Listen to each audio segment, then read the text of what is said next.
Actually, I should have confirmed. Mr. Postum, are you ready? Yes, I am. Thank you. Ms. Beaudry, I assume you're ready? You're always ready. Thank you. Good evening and welcome to the July 29th special session of the Ann Arbor City Council. Would our clerk please read the order and notice of call of the special session?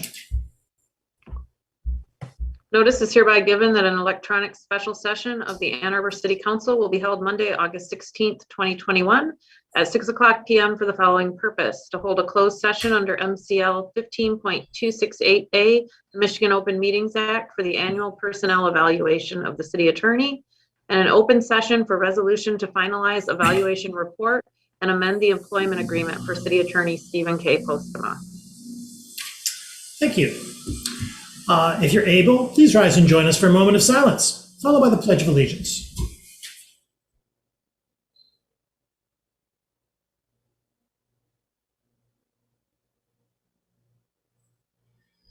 I pledge allegiance to the flag of the United States of America and to the republic for which it stands, one nation, indivisible, with liberty, justice for all. Would our clerk please call the roll of council?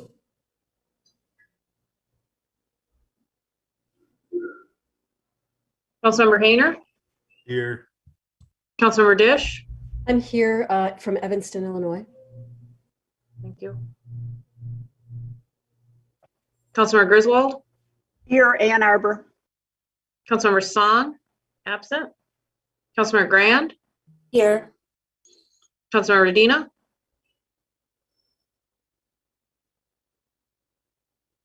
Here in Ann Arbor. Mayor Taylor, Here in Ann Arbor.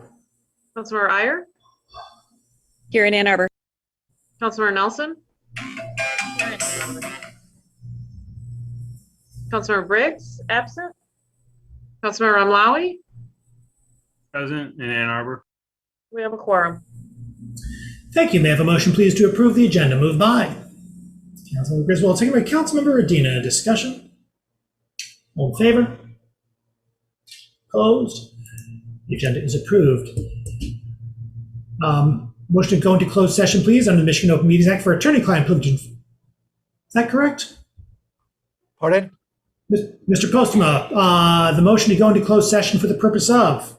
Under the Open Meetings Act, which is subsection A for annual personnel evaluation of the city attorney with the consent of the city attorney. I'll observe that the published agenda that I have indicates H, attorney-client privilege and communications. Is that a? That's incorrect. It's subsection A. Thank you. That's what's listed on the special session agenda, says personnel evaluation. Yes. Excellent. Very good. Thank you. So we are in order, is what you're both telling me. That's right. Thank you. We have a motion, please, to go into closed session. Moved by Councilmember Griswold, second by Councilmember Medina. Discussion. Roll call vote, please, starting with Councilmember Griswold. Councilmember Griswold, Yes. Councilmember Song, absent. Councilmember Grand, Yes. Councilmember Medina, Yes. Mayor Taylor, Yes. Councilmember Iyer, Yes. Councilmember Nelson, Yes. Councilmember Briggs, absent. Councilmember Ramlawi, Yes. Councilmember Hayner, Yes. Councilmember Dish, Yes. motion carries. Thank you. We're in closed session. See you on the other side.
I am enthusiastic about my support for this resolution. Further, I'd like to observe that we are, and so I'm also very enthusiastic about the service that Mr. Postma has performed for the city over these many years.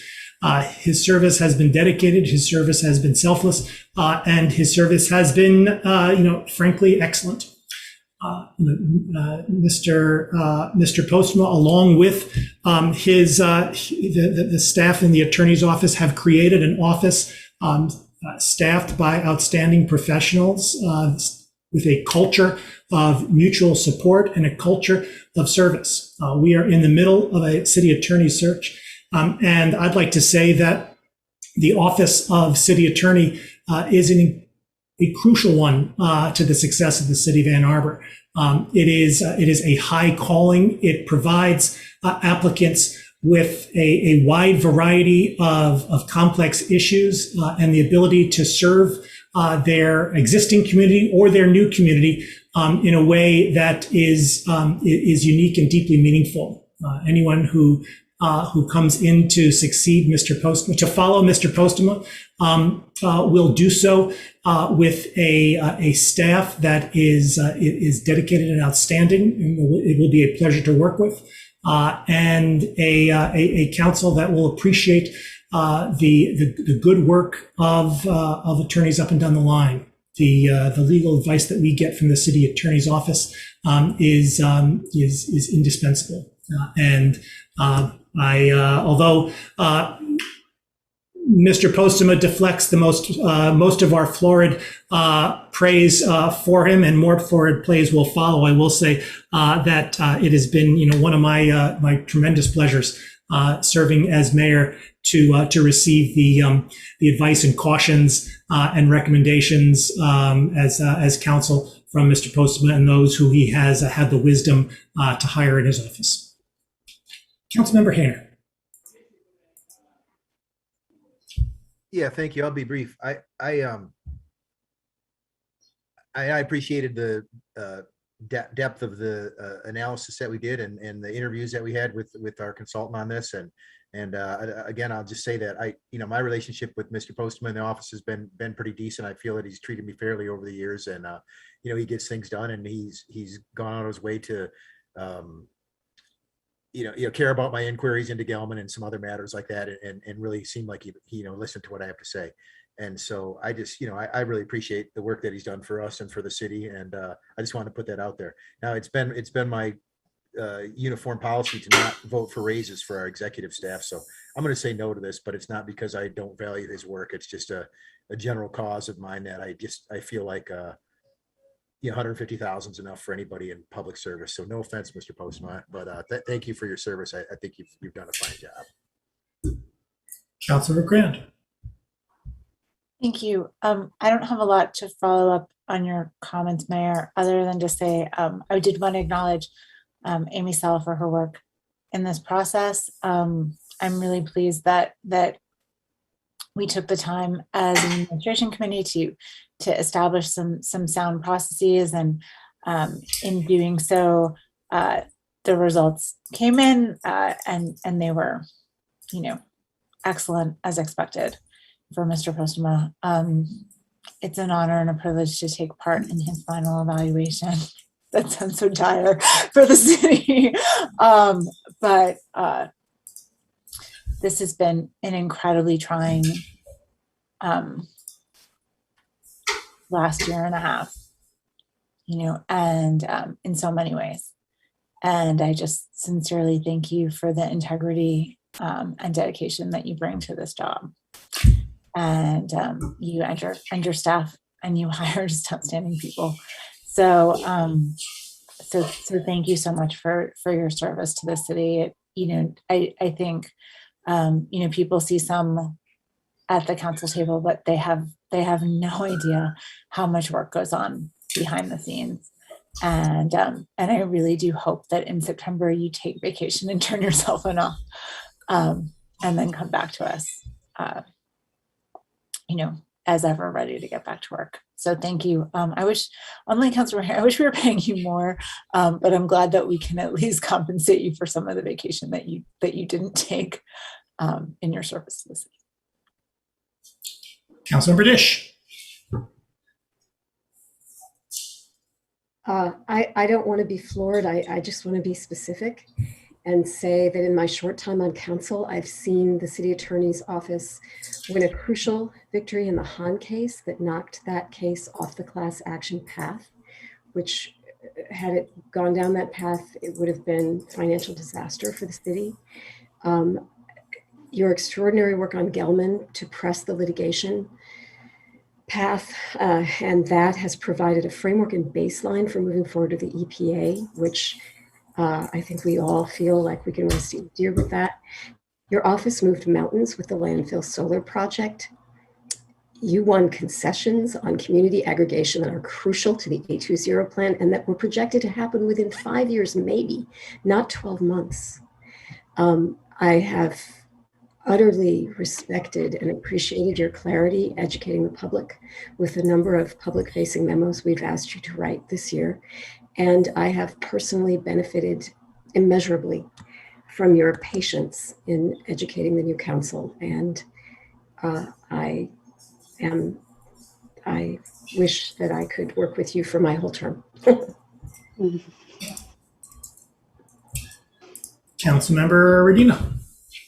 Thank you, Mr. Mayor. I don't have much more to add beyond what's already been said. I just wanted to use this as an opportunity to add my own thanks to Mr. Postma for his work. I will certainly say that in my short time on council so far, I feel like I have learned so much and been able to rely on your sage advice and counsel throughout, and it's been invaluable. And so I just wanted to add my own thanks, and thanks to your staff. I think the staff that I have worked with have generally been exceptional as well, and I think that speaks to your leadership and kind of the standards you hold for your office. And I agree with my ward colleague that I think often we benefit from the fact that you are working around the clock. I think that we value that and appreciate that, but I think you certainly deserve some rest as well, and so I hope that you will take it as well. Thank you. Councilmember Griswold. I just want to publicly acknowledge the statement that I made in closed session, and that is Mr. Postma and the legal department have a tremendous wealth of history with the department. And sometimes I've had experienced tension because it seems like the legal department is running the organization. But I also realize the value of that when there's a difficult time, because someone from the legal department can step in and continue the operation. And that is very valuable, and that's something that's happening now. So thank you and best wishes.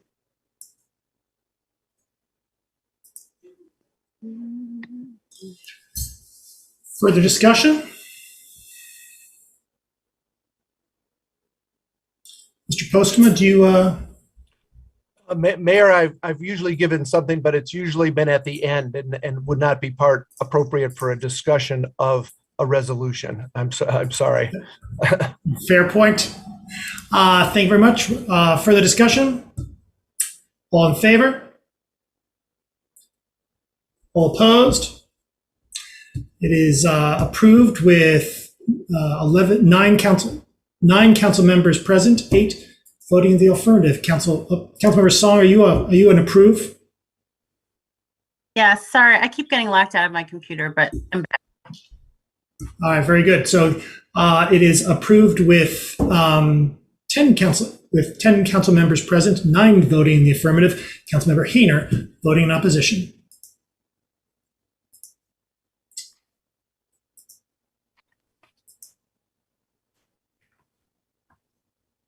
We now come to public comment general time. Public comment general time is an opportunity for members of the public to speak to council and the community about matters of municipal interest. To speak at public comment general time, one need not have signed up in advance. To speak at public comment general time, please enter the number on your screen. That is 877-853-5247. 877-853-5247. Once you're connected, please enter meeting ID 942-1273-2148. 942-1273-2148. Once you are connected further, please enter star 9 to indicate that you wish to speak. If you wish to speak, when it is your turn to speak, our clerk will identify you by the last 3 digits of your telephone number. You will have 3 minutes in which to speak. So please pay close attention to the time. When you have 30 seconds remaining, our clerk will notify you of that fact. And when your time is expired, please conclude your remarks and cede the floor. Is there anyone who'd like to speak at public comment?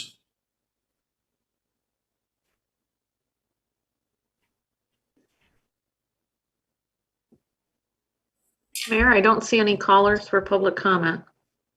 Thank you. Seeing no one, public comment is closed.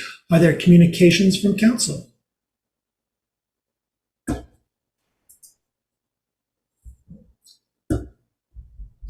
Mr. Postma? Mayor, I see there are 11 minutes till our next meeting. I will not take the full 11 minutes, but I do have about 3 minutes, 3.5 minutes. So if you would indulge me at my last time to speak. Consultant Sell mentioned that the last time we were in a public session here in the building was my last review. And in fact, I will say that the chairs are in exactly the same position on the 3rd floor where we came up. They haven't moved in all of this time. They're set in amber. And so I may just move those just because that bothers me as I say this. So I will do that when we leave tonight. Mayor and Council, I want to thank you for taking the time tonight to discuss my evaluation. This will be my last review as City Attorney, and I would like to thank the Council Administration Committee for coordinating this effort with Consultant Stell. The past 18 months have been unprecedented, challenging, and to be blunt, I hope they're never repeated. I am pleased with the performance of the Office of the City Attorney in responding to these challenges, and I have completed my succession planning during this time and have hired 3 attorneys and 1 staff member during this time period. Therefore, the office is in a strong position as I wrap up my work as the City Attorney over the next 8 or 9 months, and as you review candidates for my successor next month. I have reviewed my staff's review of my leadership and am grateful for their insights. I specifically thank 2 individuals tonight who have served with the longest with me in the office. First, Chief Deputy City Attorney Kevin McDonald, who was my first hire in 2003 and has been a wise advisor to me over the years. Also, Sean Harris, who is, as office coordinator, has kept things moving in the office since she joined in 2005. Likewise, I am honored to advise the service area administrators. I have great respect for the wide range of work they lead, and I appreciate their confidence in my work and the work of my staff. It is helpful in recruiting attorneys to the city, 7, by the way, in the last 4 years, that they have a great sense of purpose in representing the city, and they need that purpose to transcend today's political climate and a tendency of many to simply attack those in public service. Sense of purpose at the local level of government. This is important to me. Almost 18 years ago, the city of Ann Arbor was in significant turmoil. Because of this turmoil, I was asked and agreed to become the city attorney and help take care of the city. I've done all that has been asked of me by the city council when they hired me and of each successive iteration of city council. But I remind council today what I told the council before I took this job, that I would provide the best professional advice possible, and that it would not always be what the council or some portion of it wanted to hear. Think about that. I therefore urge the council to avoid 2 related views that harm good governance, in my view. First, that the city attorney position is one that city council can simply train to deliver advice it wants to hear. Please avoid that. Second, that it is acceptable to, quote, kill the messenger or disrespect him or her regarding advice that they are professionally bound to provide. Please avoid this also. But as you know, I can never dwell too long on anything negative. I leave you with these positive thoughts tonight. There is much to be done in the coming year, and I look forward to working with you on the challenges ahead. I recognize that the work of a council member is very, very difficult. It is a thankless task, and I think that is one thing that we can all agree on tonight. You have 3 important tasks as to leadership in the city coming up. A choice of my successor in September and October, an upcoming choice of an interim city administrator, and the later selection of a permanent city administrator. My sincere hope is that the city council demonstrates real leadership and wisdom in all of these decisions. I encourage the council to embrace each challenge here as an opportunity, and I know that you will. Your very discourse on these positions, in fact, greatly impacts the success of these searches. As to my current position, I believe, frankly, that is one of the premier legal public service jobs in this state. And I would encourage attorneys to apply for this position if they seek also to serve the city. The legal team is very strong. In closing, I thank you for the support you have given me to do this job that I do, and I will continue to do until the very last minute I am in this position. It has been an honor to serve the city. Thank you. Thank you. Further communication from council? May I have a motion to adjourn, please? Moved by Councilmember Dish, second by Councilmember Iyer. Discussion? All in favor? Opposed? We're adjourned.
Good evening, everyone, and welcome to the August 16 meeting of the Ann Arbor City Council. If you're able, please rise and join us for a moment of silence, followed by the Pledge of Allegiance.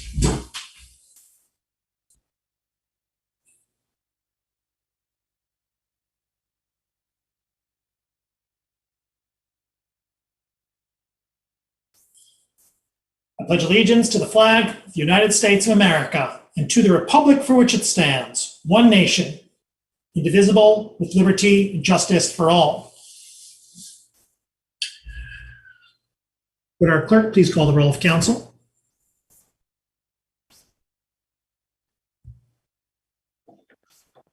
Councilmember Hayner, Here. Councilmember Dish, Present in Evanston, Illinois. Councilmember Griswold, Here, Ann Arbor. Councilmember Song, Here, Ann Arbor. Councilmember Grand, Here in Ann Arbor. Councilmember Medina, Here in Ann Arbor. Mayor Taylor, Here, Ann Arbor. Councilmember Iyer, Here, Ann Arbor. Councilmember Nelson, Here in Ann Arbor. Councilmember Briggs, absent. Councilmember Ramlawi, Present, Ann Arbor. we have a quorum. May I have a motion, please, to approve the agenda? Moved by Councilmember Ramlawi, seconded by Councilmember Song. Discussion of the agenda. I will observe that for the public that DC4 has been removed from the agenda. It's been removed from the agenda. The initial request of the sponsors and the chair of the Council of the Commons. And I'll also observe that C1 has been removed from the agenda. That was from Councilmember Iyer and myself. That is a proposal that was put on the agenda a little later than we like, and so that's going to be on your agenda next cycle. For the discussion of the agenda, Councilmember Song. I'd like to pull CA 17. Let's roll with that, if you would, please, when we hit the consent agenda. Is that all right? Great. Thank you. Further discussion of the agenda? All in favor? Opposed? The agenda is approved. Do we have communications today from City Administrator? You, Mr. Mayor, just briefly, I want to, first of all, acknowledge our city employees who were in full force this week responding to the damage to the city from the storms. Our fire department received more phone calls that one night, Wednesday night, than they normally do in 2 weeks. We had full mobilization from the fire department. The police department were out directing traffic and putting out signs. And of course, our forestry unit was clearing trees all over the city. And a special acknowledgement to our city staff who helped set up the relief center that was active at Pioneer High School until today. So just want to acknowledge city staff and all the great work that they did this week to get the city back up on its feet. Thank you. We now come to, we have no introductions today, and so we now come to public comment reserve time. Public comment reserve time is an opportunity for members of the public to speak to council and the community about matters of municipal interest. To speak of public comment general time, reserve time, one needs to have signed up in advance by contacting our city clerk. To speak of public comment reserve time, please enter the number on your screen. That is 877-853-5247. 877-853-5247. Once you're connected, please enter enter meeting ID 942-1273-2148. 942-1273-2148. Our clerk will identify you when it is your turn to speak by the last 3 digits of your telephone number. When it is your turn to speak, you'll have 3 minutes in which to speak, so please pay close attention to the time. Our clerk will notify you when 30 seconds are remaining and when your time has expired. When your time has expired, please conclude your remarks and cede the floor. Our first speaker today is Stephen Hall.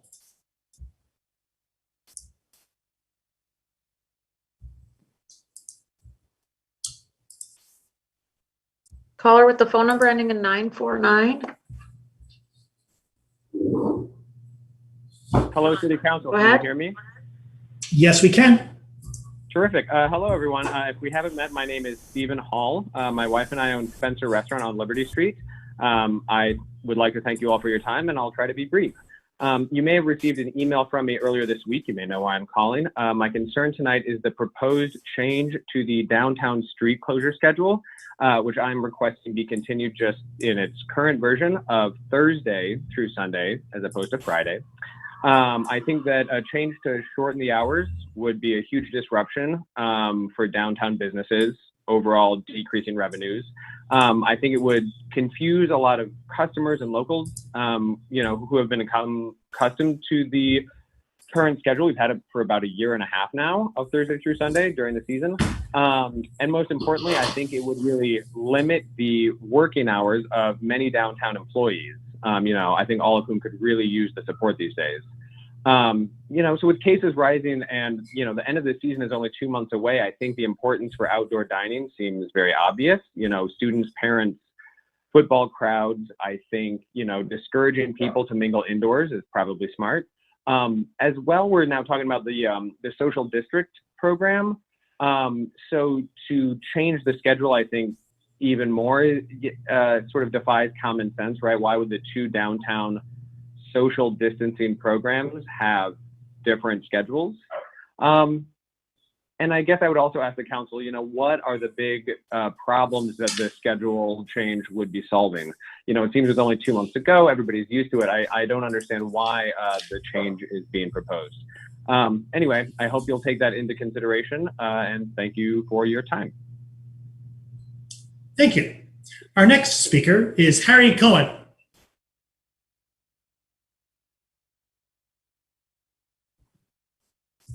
Mayor, I do not see Mr. Cohen on the line. If he is, I would need him to raise his hand. Mr. Cohen, if you are on the line, please raise your hand electronically by pressing *9. *9.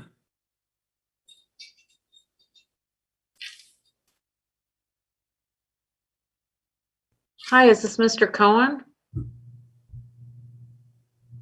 Yes. Hi, is this Mr. Yes. Cohen? Yes, this is Mr. Cohen.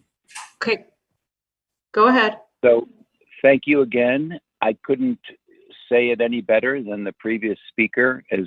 My wife and I are the owner of the Black Pearl. We opened it in 2008, and we love what you guys did. It's such a beautiful example of government and commerce working together.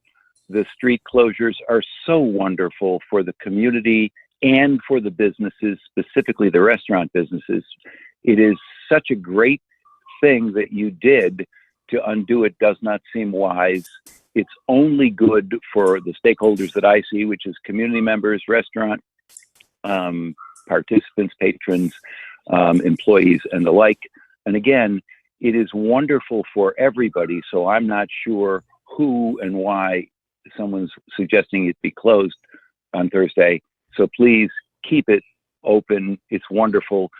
People came Saturday night to dinner from Birmingham to our restaurant and looked around and said, wow, Ann Arbor really has some great policies. How did you get this done? In Birmingham, they didn't do this. And they really appreciated the fact that you have the streets closed for all of the good vibes that it creates. So I can't say it any better than the previous caller. And I just want to reiterate, thank you guys for doing it.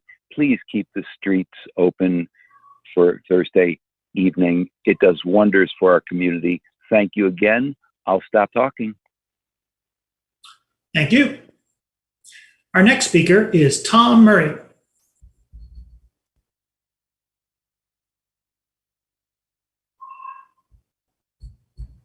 Mr. Murray, phone number ending in 390. Good evening, Mr. everyone. Murray, go Can you hear ahead. me? Yes, we can.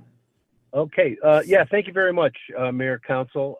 As the previous callers, my name is Tom Murray. I own Counter O'Neill's on Main Street. I'm also Vice President of the Main Street Area Association. So we do appreciate all the work the city and staff and council have done over the last 1.5 years to help us survive. And that is truly what you have done. I would also like to support keeping the streets closed on Thursday evenings too. I think we have created a good thing, and we want to continue that. It's been critical to the survival of not only restaurants, I believe shops downtown also, because the additional foot traffic helps a lot of retailers. Secondly, I would ask, is the resolution put forward tonight suggests opening up Main Street for football Saturdays? And I know we had requested the closure on football Saturdays, and right away that was taken by many as not possible because of traffic issues and emergency vehicle issues. I would ask that potentially that we look at possibly piloting something to look at keeping Main Street closed on football Saturdays. I think we could potentially use other streets to expedite the movement of traffic in and out of town. And I don't, as many of you know, Main Street is like a parking lot on football Saturdays. And I don't think many of the emergency vehicles even use Main Street when necessary. They use the side streets. So I would ask that be at some point considered as a possibility.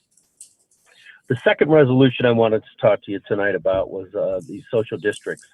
We on the Main Street Board have done a lot of homework on this, and we've contacted many different towns in the state of Michigan that have implemented these social districts, which was approved by the state about a year ago to help us get through this pandemic.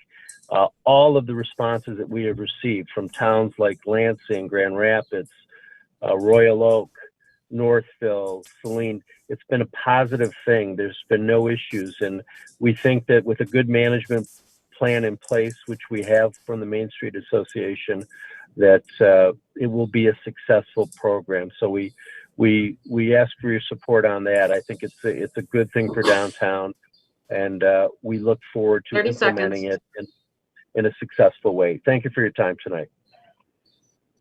Thank you. Our next speaker is Charles Ream.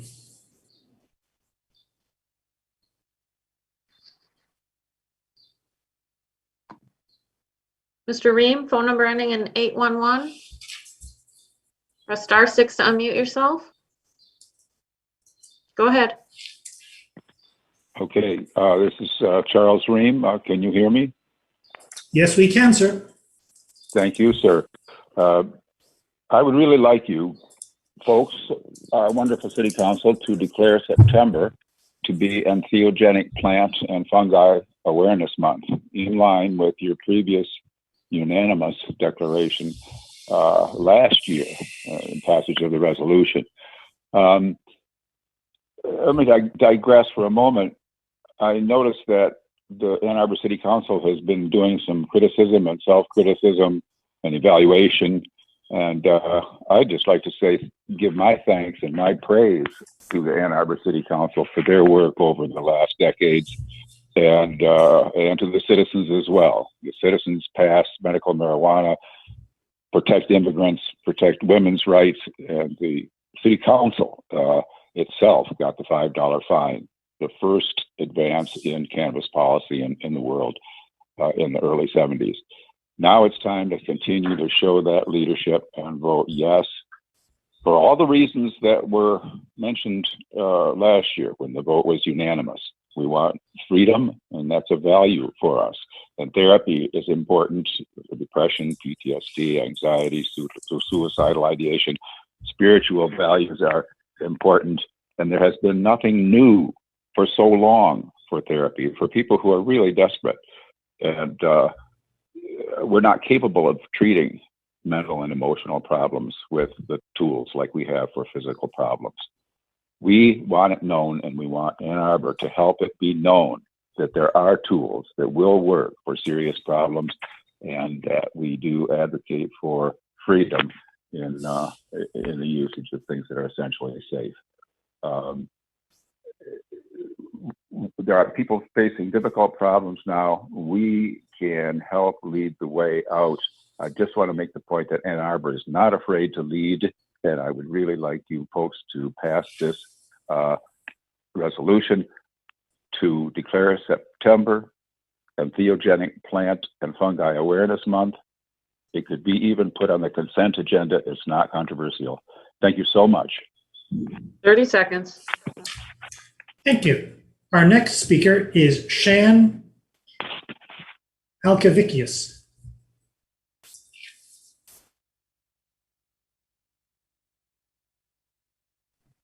Mayor, I do not see this caller on the line. They're calling under a different phone number. I would need them to raise their hand. If Shan Alkavicius is calling, please enter *9, *9 to indicate that you wish to speak. I do see one hand raised, Ms. Beaudry. Can I assume that that's a caller known to you? Yes. Thank you. If Shan Alkavicius is available, please enter *9 now.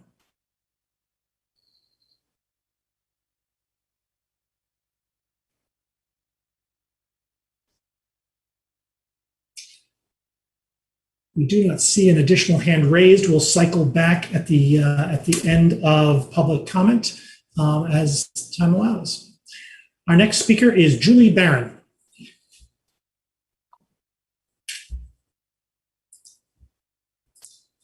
Ms. Barron, phone number ending in 292. Go ahead. Hi, this is Julie Barron. I'm going to thank Chuck Ream for his comments about making September Entheogenic Plant and Fungi Awareness Month here in Ann Arbor. I'm going to speak about that also. I'd like to thank Jeff Hayner for introducing this today. Thank you, Jeff. We are just about to celebrate our 1-year anniversary of the resolution last September 21st in Ann Arbor to decriminalize entheogenic plants and fungi, and this is a really big deal for us. This was such a win, and it created a ripple effect throughout the country, throughout the state as well, people that follow in our footsteps here, Somerville, Massachusetts, Cambridge, Massachusetts, Northampton as well, were not long to follow, even Washington, D.C. by ballot, also decriminalize entheogenic plants and fungi. Now within the state of Michigan, we have Grand Rapids that is soon, potentially in September, to vote yes on decriminalization. There will be a ballot vote in Detroit in November, also about decriminalization. And so we are really gearing up for September to be a really fantastic month. And this is very passionate. We're very passionate about this as far as research and therapy and medicine and nature and freedom. And I won't repeat all the amazing things that Chuck said because he says them better than I.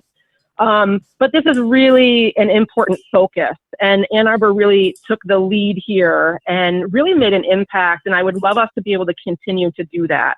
And doing some type of like Chuck said, it's not, we're not doing any huge changes here, but a commemorative thing in a way of just honoring these plants and medicines and bringing awareness to them to help future growth in this area.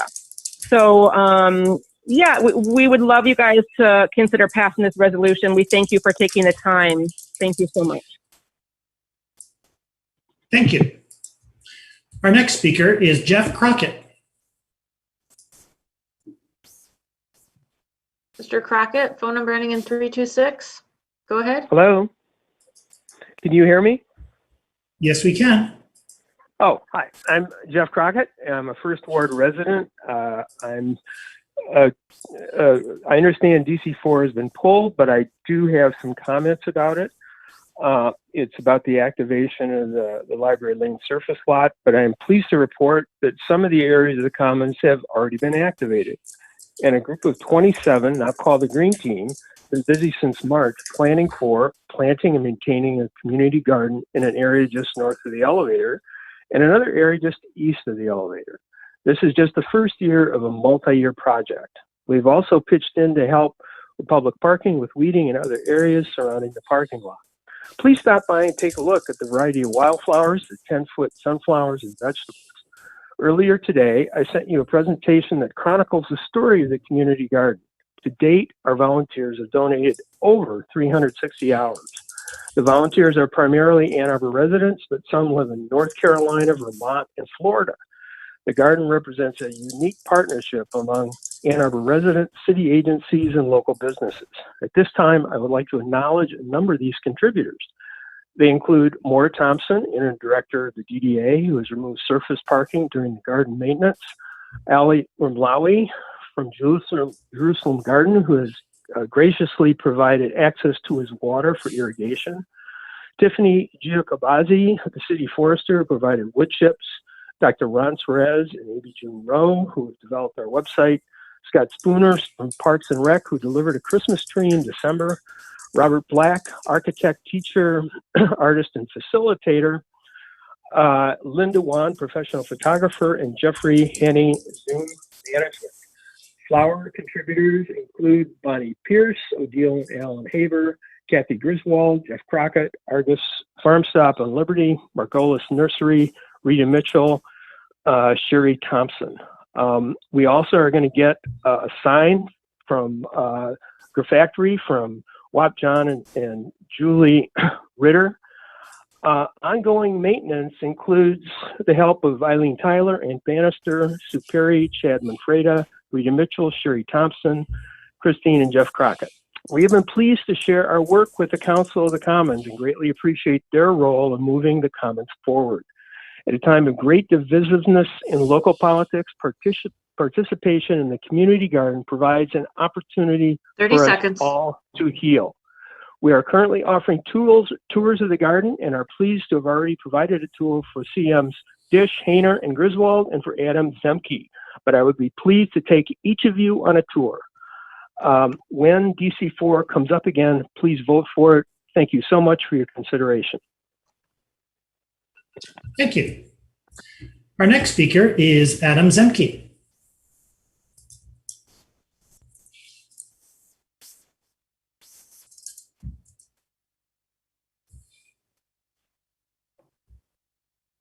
Mayor, I do not see Mr. Zemke on the line. If he is, I would need him to raise his hand. I do see a number identified. Is that number known to you? The person raising their hand appears to be caller 5 that we did not have available at the time. Thank you. Let's cycle back with them, I guess, if they are here and right now. But we have called Mr. Zemke. Adam Zemke, if you're available, please enter *9 now.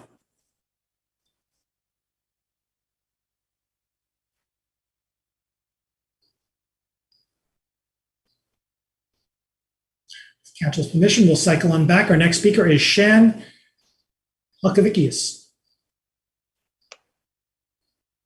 Caller with the phone number ending in 864. Press *6 to unmute yourself.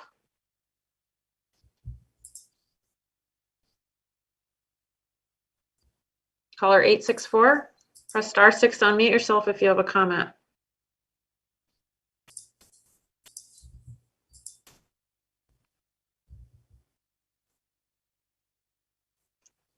Caller with the phone number ending in 864. Do you have a comment?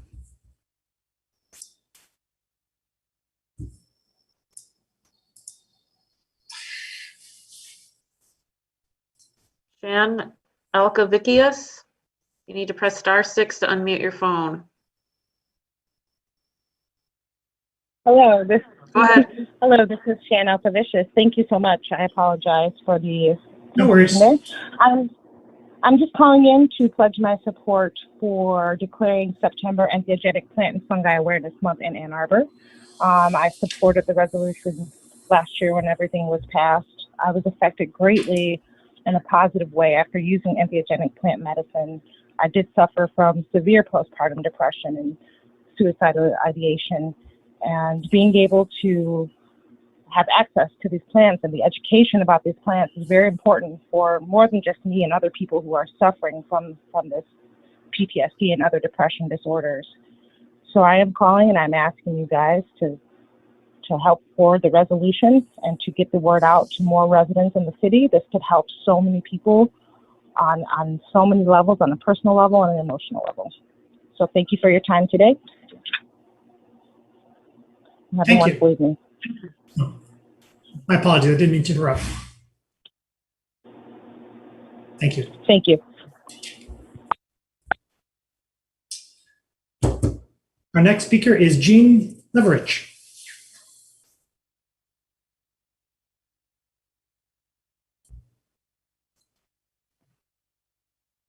Jean Leverich, go ahead.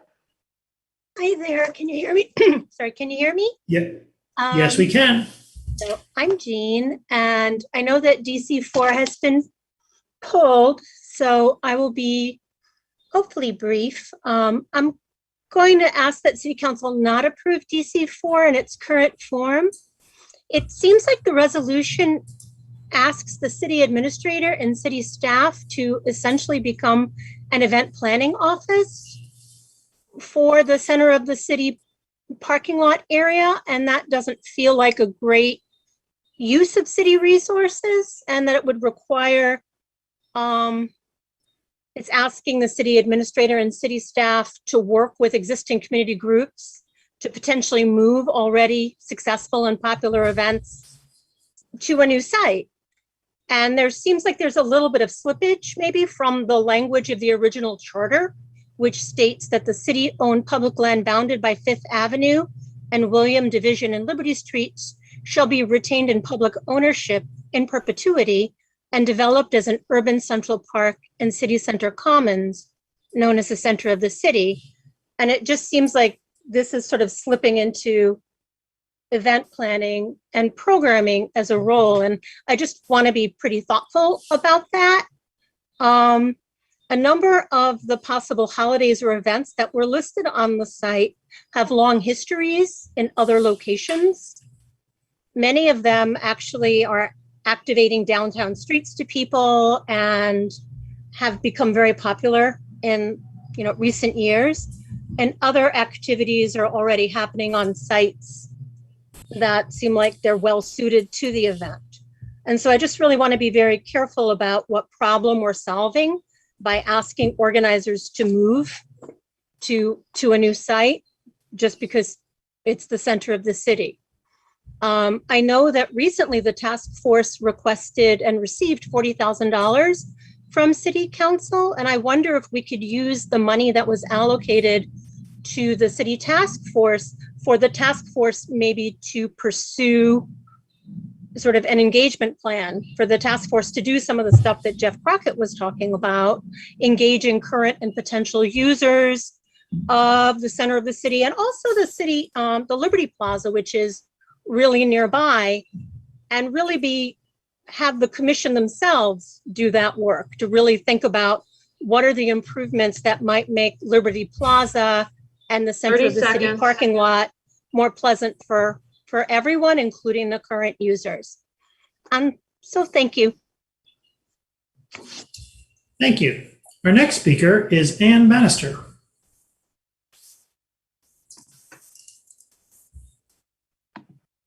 Ann Bannister, go ahead.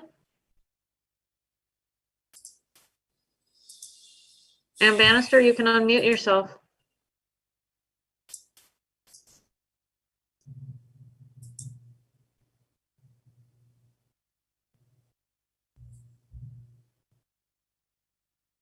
Hello. Ann Bannister, go ahead. Hello, Ann Bannister calling, former council member from Ward 1, and I'm calling about DC4. Although it has been pulled from the agenda, I'm calling to urge you to, when it comes back, to vote yes on the activation of the Library Lane surface parking lot for regular and recurring use. Contrary to the previous caller, the list of possible events that could use the center of the city are just invited potential events. They are not being asked to move. They are just being opened up to the opportunity. I would like to give a big thank you to Adam Zemke for his leadership and chairmanship of the Council of the Commons. I'd like to thank Jeff Crockett for organizing the very successful Green Team Gardening Committee. And I'd like to give a big thank you to Erica Briggs, Councilmember Erica Briggs, Councilmember Griswold, and Councilmember Jeff Hayner for not only this resolution, but all that they're doing to respect the city charter and the will of the people. In November 2018, during the ballot election, voters saw the wisdom, the necessity, and the vast community benefits of approving an amendment to the city charter to add the center of the city. Section 1.4 of the center of the city charter specifically says that the lot will be retained in public ownership and developed as a central park and civic center common. And even though Mayor Taylor has said that this project is designed to fail and expended a lot of personal energy to slow walk the initiative and create false narratives that it's obstructing affordable housing and whatnot, the will of the people has managed to survive and prevail. Some of the trials and tribulations that have the center of the cities had to go through is that it had to get not one but two sets of 6,000 petition signatures. Thank you, Alan Haber, for working on that. We also had to defeat an illegal caption that had to be struck down by the Michigan Appeals Court. And I would also like to add that one of the additional community benefits is that as we welcome thousands of new bedrooms downtown, including at the Y lot, it's all the more reason that we need a vibrant center of the city and a commons area. So please vote yes when that comes back. Also, lastly, please vote yes on DC2, the resolution declaring September Entheogenic Plant and Fungi Awareness Month. And as the resolution states, clinical studies and research in the US, Canada, and Europe have shown that entheogenic plants are treating a variety of mental health illnesses, and the FDA has approved a break. Thank you. Thank you. Thank you. Good night. Thank you. Is Adam Zemke here? Adam Zemke.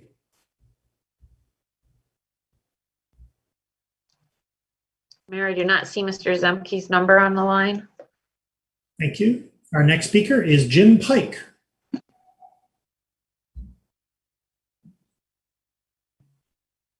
Jim Pike, go ahead. Hi, can you hear me all right? Yes, we can. Okay, great. So this is Jim Pike, as we all know now, calling from Ward 5 in Ann Arbor.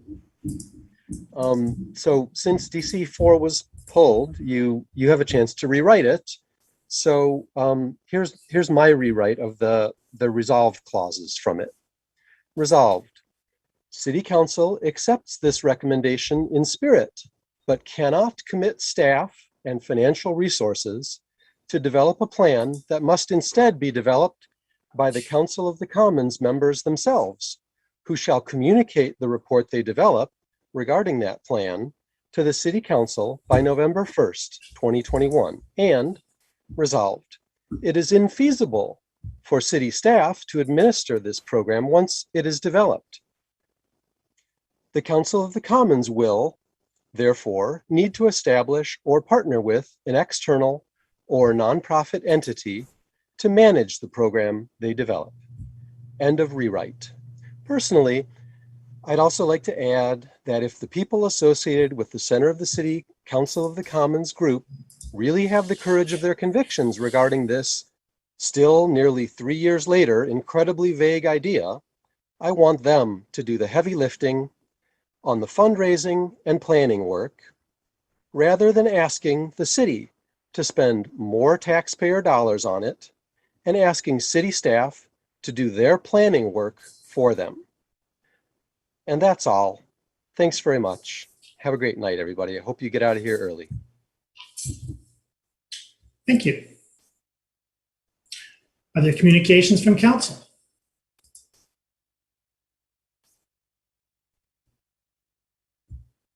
Councilmember Song. Ms. Boji, if you can give me lower hand authority. Councilmember Song. I just want to give folks a quick update.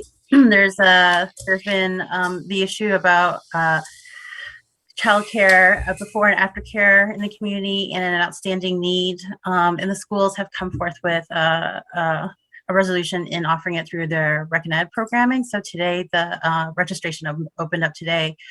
If folks can encourage those looking for childcare needs, that would be through the Rec and Ed registration site. and this is something that Councilmember Julie Grant and Councilmember Jen Iyer and I have been speaking extensively with community members who are still struggling with this issue.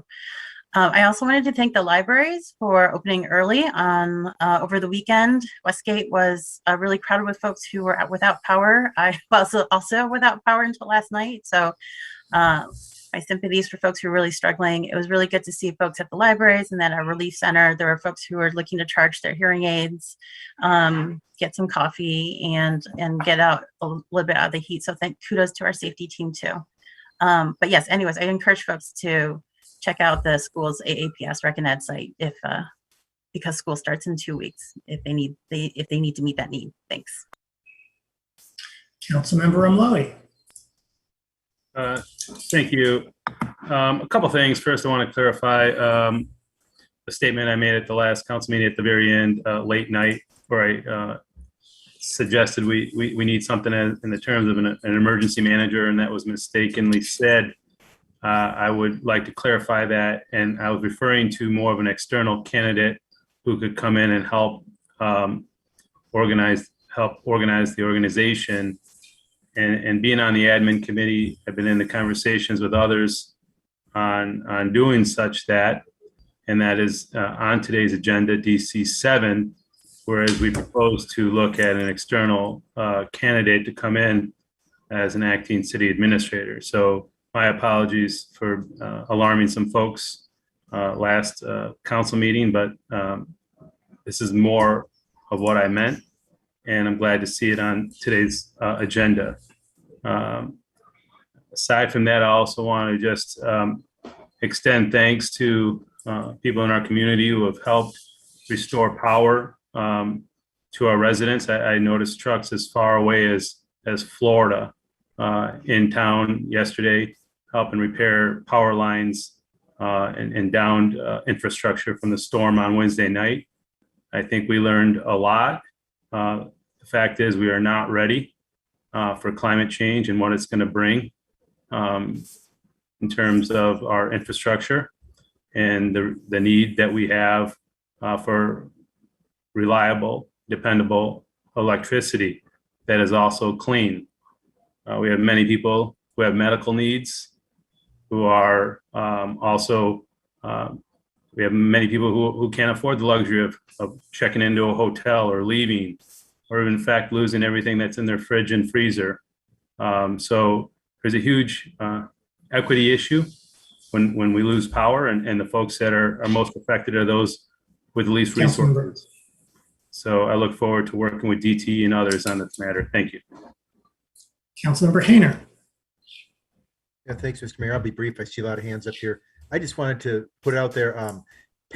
Patrick McCauley, who's a former, street neighbor, so just lived down the street from me, who is also the chair of the Ann Arbor Historical Foundation, had reached out to me, and we've talked a couple times about this, about the notion that the Ann Arbor's bicentennial is coming up in 2024, and he's got a letter that he's preparing and he's going to share with council and the mayor. And I just wanted to throw it out there that I think there's some consideration that something should happen around that matter, and that perhaps city council needs to take the lead on this. And so there's already a group of folks who have in the historical foundation milieu that have started talking about this and what can we do about it and what should we do to celebrate and recognize the changes that have happened in our city since the 150-year anniversary. And so that's something that I'll be bringing forward, and look for that letter from Mr. McCauley, and hopefully we can get together and get a little subcommittee or something in order and see what we can do to help celebrate the changes in the future and the past of our community. Thank you. Councilor Nelson. Thank you. I would just like to restate a lot of the thanks that were stated earlier about how city staff came together to really make resources available for the community this weekend. My kids and I were among folks on Sunday morning taking advantage of Pioneer High School as a place to park and get a snack. And it was really a wonderful thing. And in talking to Dr. Stoltz and our fire chief, this was really put together very quickly. And Thursday and Friday were a day when they hadn't even leveraged volunteers. It literally was city staff just coming together to make that happen. And I also just wanted to comment about a really lovely event that happened in Ward 4 yesterday, the dedication of Graydon Park in Lower Burns Park. It was a really well-attended event, very lovely. I was able to have conversation with a number of extended family members of Graydon Krapel and talking about the significance of his contribution to our community. And so it was a really special event for Ward 4 and specifically Lower Burns Park. Thanks. Councilmember Griswold. Yes, I'd like to address a comment that I made regarding affordable housing at a meeting a few weeks ago. My comment was specific to developer-provided affordable housing, potentially for families. I apologize for not being more specific at the council meeting. Given the interest in this topic, I have spoken to staff and will ask that this topic be discussed at our next working session on housing, tentatively scheduled for early 2022. Social media does not provide a good platform for this complex topic, but I would be willing to meet outdoors with a small group of people to explore this topic if there is interest prior to 2022. I also want to thank the staff that came together over the weekend and also the businesses that provided food at Pioneer High School. I was without power, stopped by 3 times, and I can tell you that I am most appreciative of all of the contributions of staff and the local businesses. Thank you. Councilmember Adina. Thank you, Mr. Mayor. I'll briefly echo my thanks to staff for their hard work over the weekend and in providing the Relief Center and resources to the community. I also wanted to let residents know, I know that there are still some folks without power here in town. And unfortunately, I don't think this is not something that's automatic, but if after something as catastrophic as this, when 10% or more of DTE's customers are impacted by an outage, after 120 hours, if residents are still without power, they are eligible for a $25 credit for a damage and reliability credit. I am confident that that is not much consolation if you are still without power, but you have to actually apply for that credit in order to get it. It is not automatic. So I wanted to make sure residents were aware that they could get that rebate through applying through DTE. Simply by searching DTE reliability credit, it comes up quickly. I also wanted to let the community know that as of yesterday, the new early leasing ordinance is in effect. I have already actually received calls last week of incidents where I think in an effort to get it out ahead of this, there were violations of the old ordinance in trying to pressure folks. I got a call from a resident whose lease had not even started yet, who was being pressured to sign for a new lease for the year following. And so city staff, I know, is working, our attorney's office is working with staff to get a complaint form up on the website so that we can focus on better enforcement of our ordinance as well. And so look for that soon. I'm confident that council members will advertise it when it is posted. Thanks. Councilmember Grand. Thank you. As a liaison to the Park Advisory Commission, I wanted to recognize the contributions of George Taylor, who passed away this last week. Mr. Taylor was longtime president and volunteer of the Cobblestone Farm Association, which sits in Ward 3. And many people who've gone to events at Cobblestone may have seen him there as just an enthusiastic supporter of that association. And so my condolences to his friends and family, and just want to recognize his service to our community. I also do want to thank the Parks Department for the wonderful event that they put on at Graydon Park yesterday. It was an honor and a privilege to take part in that, and it was just a beautiful day to celebrate a life in service. So, and it wouldn't have happened without the hard work of park staff and the advocacy of neighbors. So thank you to everyone for that. And looking forward to this evening. Further communications from council. Councilmember Song, you've already provided a communication, I'm afraid. That's quite all right. Further communication from council?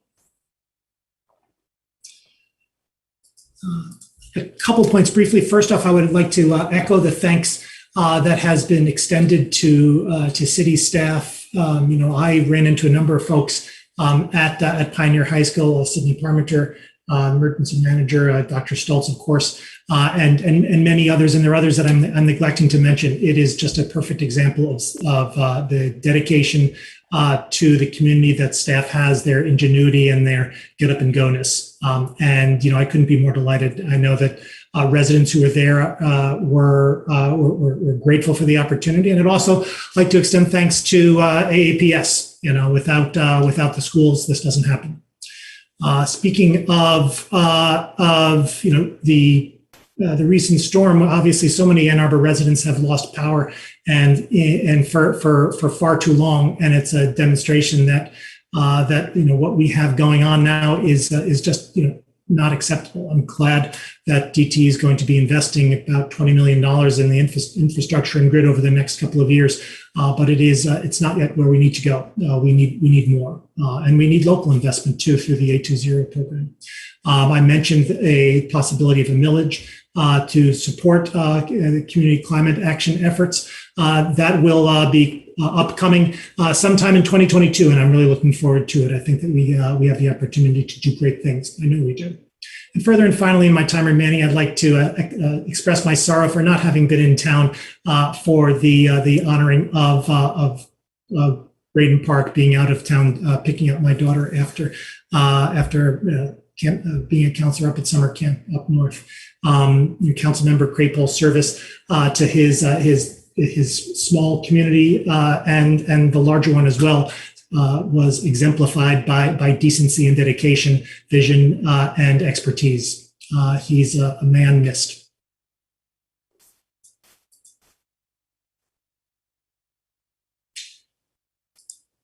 We now have before us the consent agenda. May I have a motion, please, to approve the consent agenda? Moved by Councilmember Nelson, seconded by Councilmember Griswold. Discussion, please, of the consent agenda. Councilmember Song.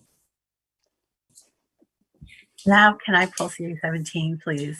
Oh, I wish you would. Thank you. Yes, CA 17. Further discussion, Councilmember Omlawi. CA 3, CA 4.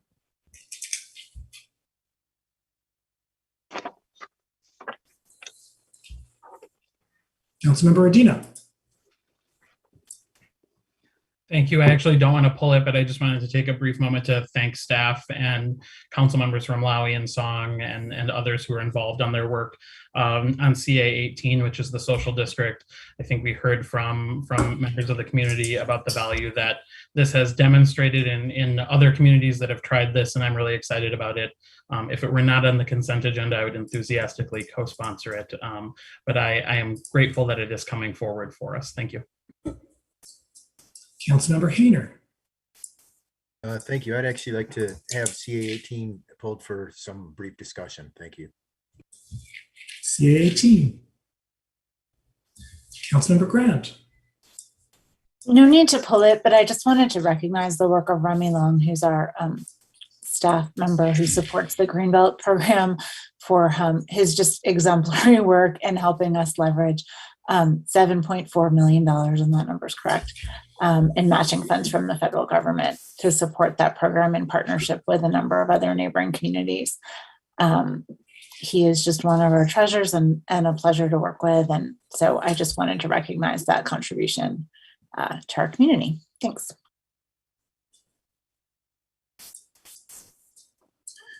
Further discussion of the consent agenda. All in favor of the consent agenda with the exception of CA 17, 18, 3, and 4, please say aye. All opposed? The consent agenda with the exception of CA 17, 18, 3, and 4 is approved with 10 council members present, all voting in the affirmative, thus satisfying the 8-vote requirement with respect to CA 1, CA 9, CA 13, CA 14, CA 16. CA 17 Resolution to extend approval of downtown street closures for restaurant and retail use. Moved by Councilmember Song, seconded by Councilmember Dish. Discussion, please, of CA 17. Councilmember Song. We heard from folks who've called in asking for reconsideration to moving it back to Thursday and including Thursday. And this came up in this ad hoc group, I should say, and in discussions and in follow-up calls with restaurant owners. It sounds like, it would be less it'd be easy just to keep what we've been doing for the past 18 months or so. So I'll be putting I am emailing an amendment to change street closures starting on Friday to Thursday. So I'll be just changing that. Is there a second? Second by Councilmember Medina. Discussion. Has that been sent around yet? Just done it. So it's just changing with the one whereas clause. One resolve clause. Yes, sorry. No worries. Is that friendly to the body?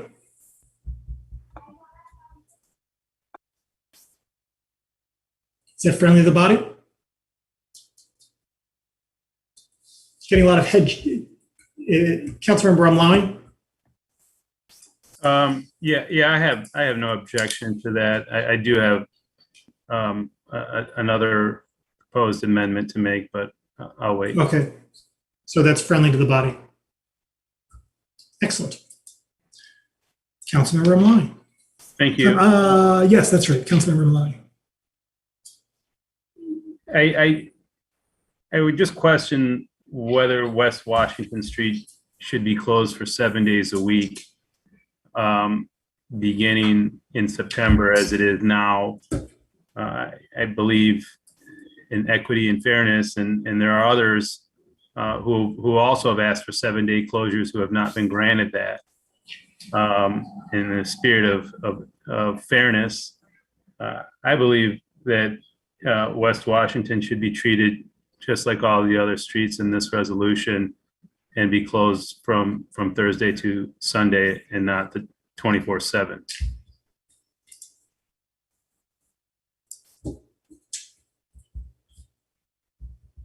Councilmember Iyer. Thanks. I actually would go the other way on that and say, I'm first of all, I wholeheartedly support the amendment, but also I would love to see us consider expanding and extending these, and I'm going to call them street openings to commercial, restaurant, and pedestrian activity throughout the entire week. So I know that's not what's on the table tonight, but I just wanted to communicate that I'm all for exploring that, as well as Main Street on football Saturdays and whatever else our local businesses are telling us would be useful, and our local community members are telling us they enjoy. So thank you. Councilmember Amlani. I'm sorry, Councilmember Limberly, my apologies for interruption. Just to be clear, the prior amendment was friendly. So we're talking now, we are in general discussion on the main motion. Councilmember Limberly. There are more than just restaurants that use this infrastructure. There are other residents, other commerce, other businesses who depend and rely on the mobility of getting around town. So while I appreciate the efforts and the comments and the emails that we get regarding that particular sector of our economy, I believe there needs to be a holistic approach when it comes to how we choose to set policy and have roads closed or open when it comes to other parts of doing business in this city. So, one of the bad things is when you see streets completely closed, it's 56 degrees and rain, and people can't drive and pull up in front of their restaurant or place of business to get something. So one of my concerns was the fact that we have streets that can't be used by others and are not being used by restaurants because of poor weather or just not the volume that justifies street closures. So we do have issues with restaurant business and in the industry, we have to consider everything else. And I have seen it many times where streets have been closed in bad weather and no other type of activity is occurring. So that is a concern of mine. It looks bad, it seems bad, and is bad when it's not being used for any reason at that point. Councilmember Nelson. Thank you. I have a question that I perhaps would be directed at Councilmember Song or Councilmember Ramlawi, because I do appreciate the committee had discussion on this topic, and when I'm looking at the closures, I am sensitive to the concerns and the needs of the businesses that are on them. And so I'm really grateful for those business owners that have reached out to us and offered suggestions about how to make it better or support for this, and gratitude for us extending it. I guess my question is, in terms of the 24 hours, 7 days a week, West Washington, were there stakeholders, businesses on West Washington that were offering input on that? I'm sort of curious, but okay, because maybe I'm just curious to understand what who all contributed to the recommendations in this. I feel good about supporting it. I do know that quite a lot of the controversy around street closures like this is about the nervousness of businesses not knowing whether it's going to be a net gain or a net loss. And I want to be sensitive to that. And we've gotten a lot of positive feedback. So I guess I'm just looking to understand what kind of feedback we've gotten on this particular set of recommendations. Can I speak to that? Is that? You can answer. Yes, you can answer that question.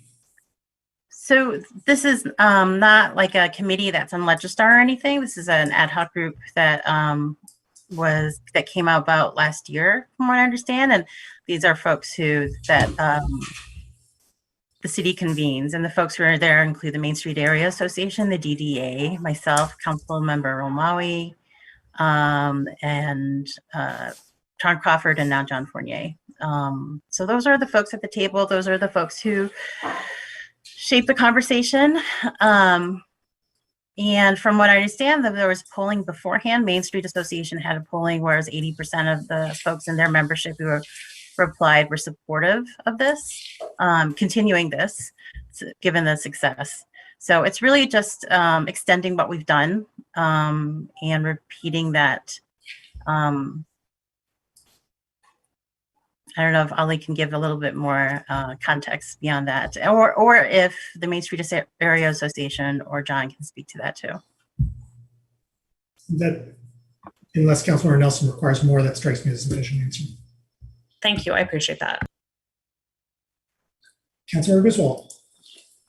My comment is very similar, and that is I just want to confirm with staff that we are taking direction from the DDA and the local business associations on these closings. We're taking input from them. That is correct. Oh, okay. Thank you. And they're the drivers more so than any staff or outside organization or person that may be vocal but doesn't represent the majority of businesses in the area. Would that be true? Well, I don't know how to quantify what percentage, what specific group is participating. It's a joint conversation that involves the merchants, the DDA. I think that the merchants and the business owners, their recommendations certainly hold a lot of weight with us. If that's the answer you're looking for, yeah. Yes, thank you. Councilmember Song. Oh, I apologize. I didn't lower my hand from before. Oh, no worries. Councilmember Ramlawi.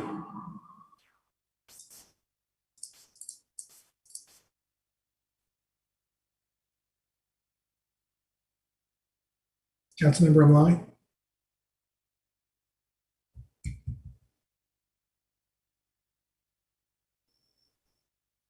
He's frozen on my screen. I don't know. Yes. Councilmember Hayner. Yeah, thanks, Mr. Mayor. This comment also will apply to CA 18. I'll just say it here. This sort of ad hoc group that's formed up to create and kind of push for this idea, which I'm not opposed to the notion of closing our streets for these reasons. It has come to my attention that not everyone who is involved in the DDA or these merchant associations and so on feel that they are adequately represented in these conversations. And the question comes to me to share with you all, how is it that these borders and boundaries have been described, and why is it that they're not, they can't be, can they be expanded? Can they, stretch to the other limits? The DDA, this is just a small part of the DDA, and it just appears that some of the merchant associations have more weight than the others, and there is consideration by participants in other merchant associations that they're kind of being left out. And so I just wanted to throw that out there. I'm not going to make big moves to change this or anything, but I think in the future we need to get a sort of take a more holistic approach to our street closures in the summertime, and take into consideration the types of businesses, the frequency of businesses, the availability of and access and so on. I'm not sure that we're doing this in a way that is wholly equitable to all the various merchants. Thank you. Further discussion?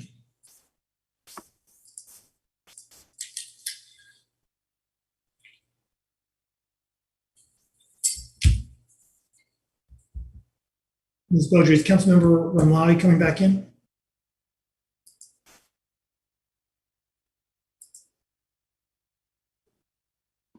I don't see him.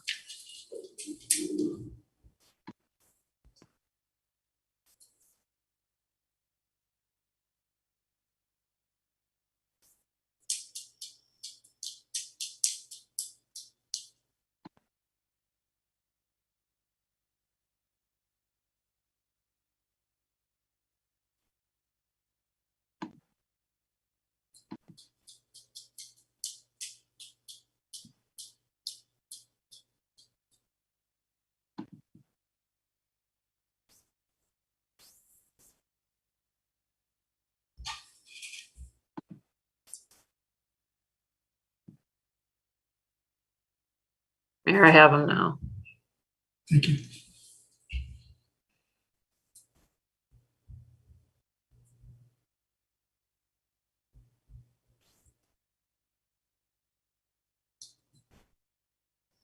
Councilmember Lau, you were on the queue. Yeah, thank you. My apologies. I'm not sure what's going on with my other device. I had sent Ms. Beaudry before I got knocked off an amendment pertaining to the 7-day closure in West Washington, where I feel all these streets should be treated equally.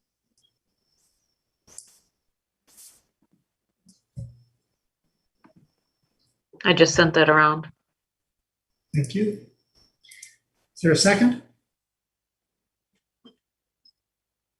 Seconded by Councilmember Nelson. Councilmember Lau.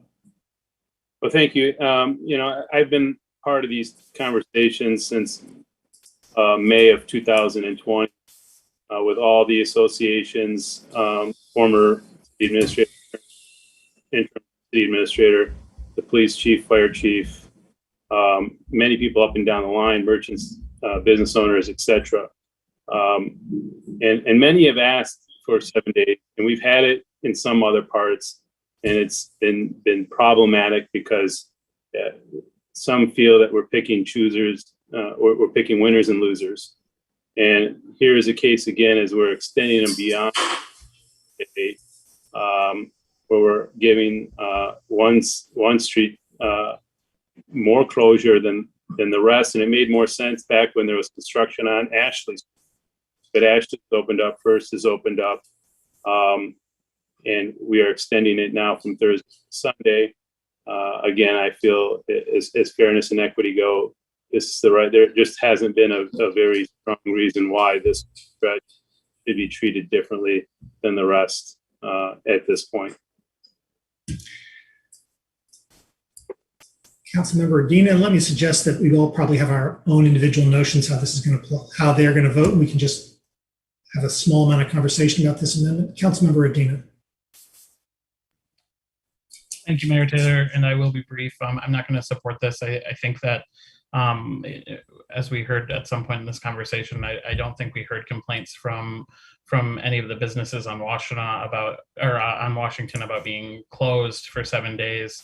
If we were looking at equity, my preference would be for us to maybe be considering something more along the lines of what Councilmember Iyer was suggesting, which is looking at lengthening some of the times at which these streets are closed to help our downtown core and our businesses. I don't think the right direction is to move in the opposite direction and penalize those businesses along Washington when we are not hearing requests from them to do so.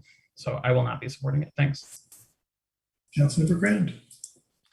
Thanks. I also won't be supporting this. I think that I've been really impressed with how staff has been responsive to the different area associations and their varying needs.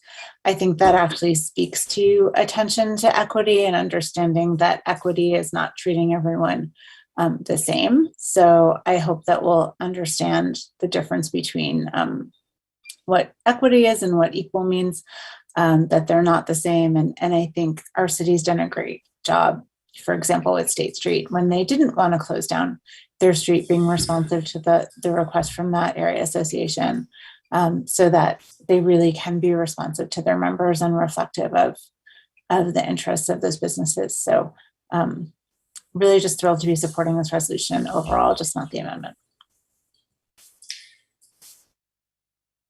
Discussion of the amendment.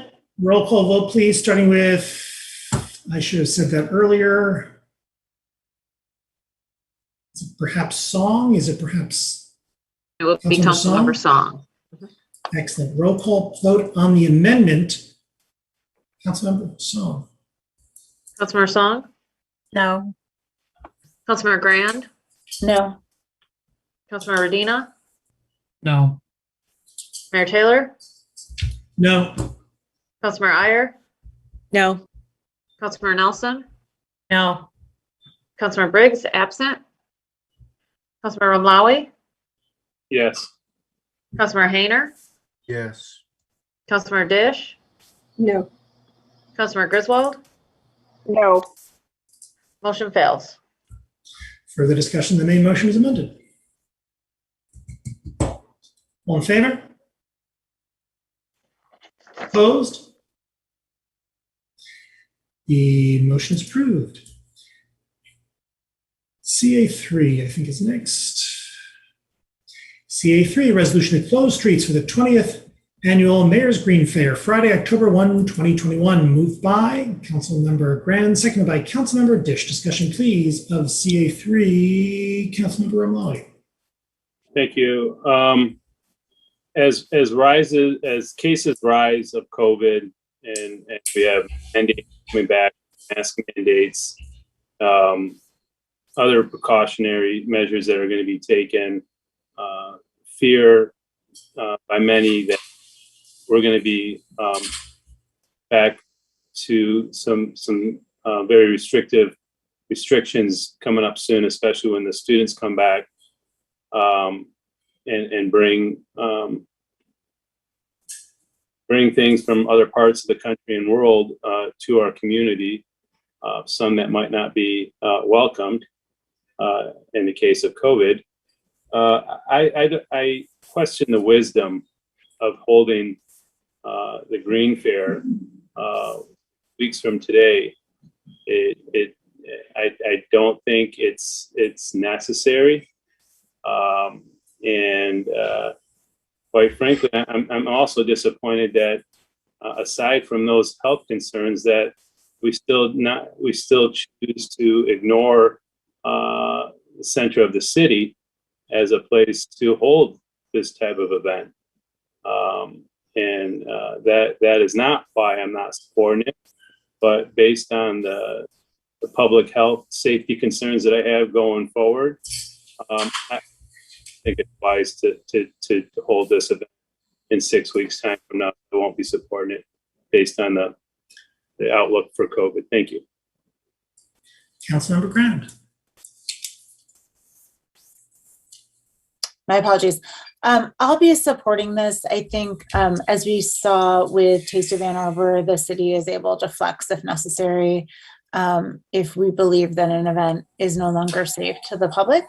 It is an outdoor event. I just also caution not to, demonize the university. I think in not always the case, but this year with their mandatory vaccines for all students, faculty, and staff, I think in this case, we should probably be following their example as a city. And every international student that I speak to, if they're not able to be vaccinated, is so enthusiastic about the opportunity to do so as soon as they get off the plane. So I think, while I understand it was once kind of the epicenter, I do think that in this case, I'm less concerned about students. So I'm not sure they have a huge presence at the Green Fair. But anyway, I'll be supporting this, and I know that we're always in contact with events with the Washington County Health Department, and thank them for their continued guidance. Councilmember Nelson. Sorry for the delay there. I appreciate that we're all having to make decisions with a little bit of uncertainty about what the future holds, but this particular event is less concerning to me than, for instance, Taste of Ann Arbor was, because tasting and eating is obviously something that happens without masks on. And I was able to, my profession happens to be a face-to-face kind of profession. And so having survived this past year with this mask all the time, I am optimistic and hopeful that an outdoor event in 6 weeks' time, perhaps in 6 weeks' time, we will be having more mask requirements again for people outside. I remember that time when I would bike downtown and there were signs that, you're downtown, you wear a mask. And so I guess I'm looking forward to an event like this being healthy and not dangerous. And I think there's room for that to occur because you can enjoy the Green Fair with a mask on. That's the way I'm looking at this. Thanks. Further discussion? I'll say that, of course, I'm going to be supporting this and concur that we are going to be opportunistic in our analysis. That is to say, if it is unsafe, then it becomes unsafe, and then the staff, of course, would take measures as they've taken up and down the line. Further, I think this council has just approved street closures and social districts designed to bring more people to the downtown outside, designed to encourage their circulation on the very streets where the fair is proposed to be. It strikes me that with that as precedent, I think that it's a reasonable thing to move forward at this time. If facts change, analysis changes. That's par for the course, and it's the way that the city does business.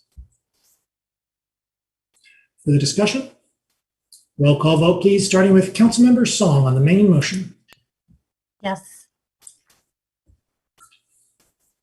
Councilmember Spong? Yes. Councilmember Grand? Yes. Councilmember Medina? Yes.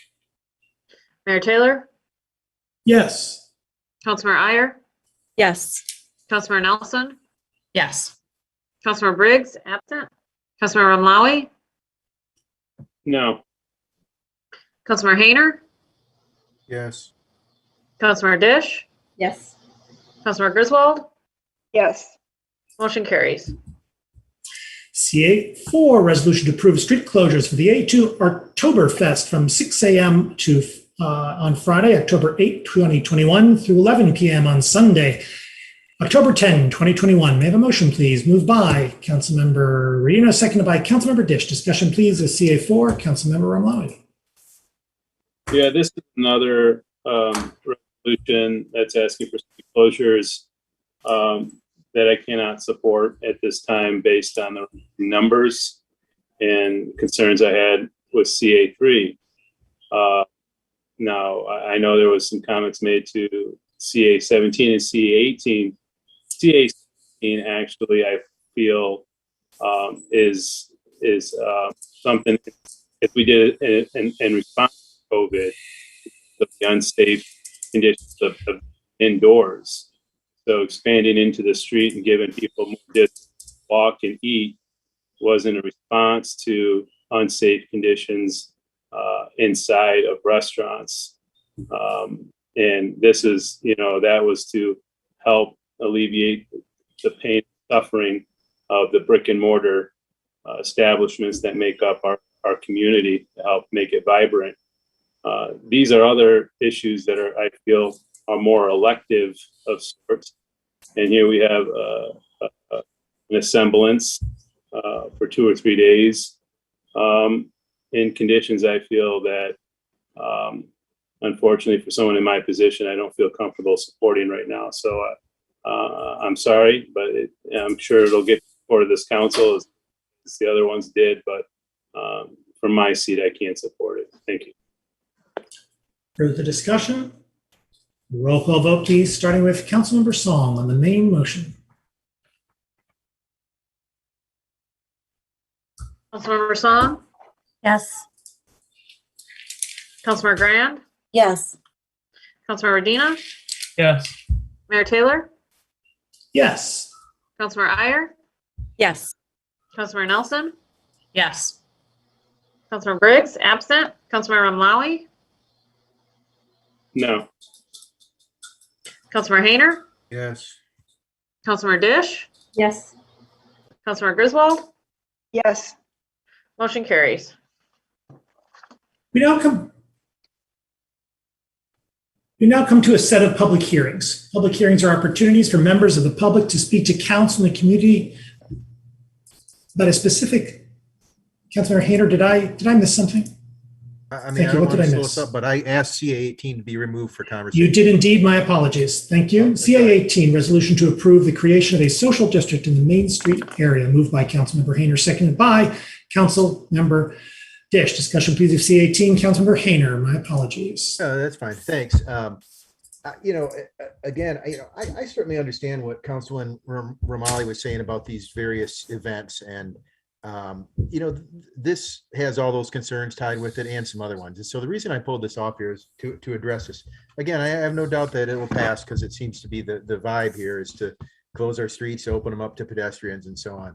And that's fine. But again, I have a situation here where I spent an hour today or so talking with various bar, restaurant, and business owners in the downtown area who are either in or outside of this area, both. Proposed area, and there wasn't a lot of love for this notion of creating a sort of a wander around with your drink Las Vegas style atmosphere in our community. From a sort of a cynical business perspective, the folks who sell liquor are thinking that what's going to happen is people are just going to be brown bagging it and their sales are going to drop, and that's entirely possible. We had a meeting with our chief, and this came up. And the concern that Chief Cox had was that it will make the open intoxication essentially unenforceable. People will be wandering to and fro from this district and outside of the district. You step over the line, you get a ticket. And so I'm just going to kind of vote with my heart here and not support the creation of this. I don't think it's a great idea. I don't think it's the road we want to go down. I know Ann Arbor loves a drunk or whatever, but I don't. And I don't like it. I don't like the notion of just letting people wander around the streets with their alcohol. And so, and I mean, I'm not a teetotaler. I drink responsibly, but I can't bring myself to support it. So I want to call out for a vote on this. Councilmember O'Malley.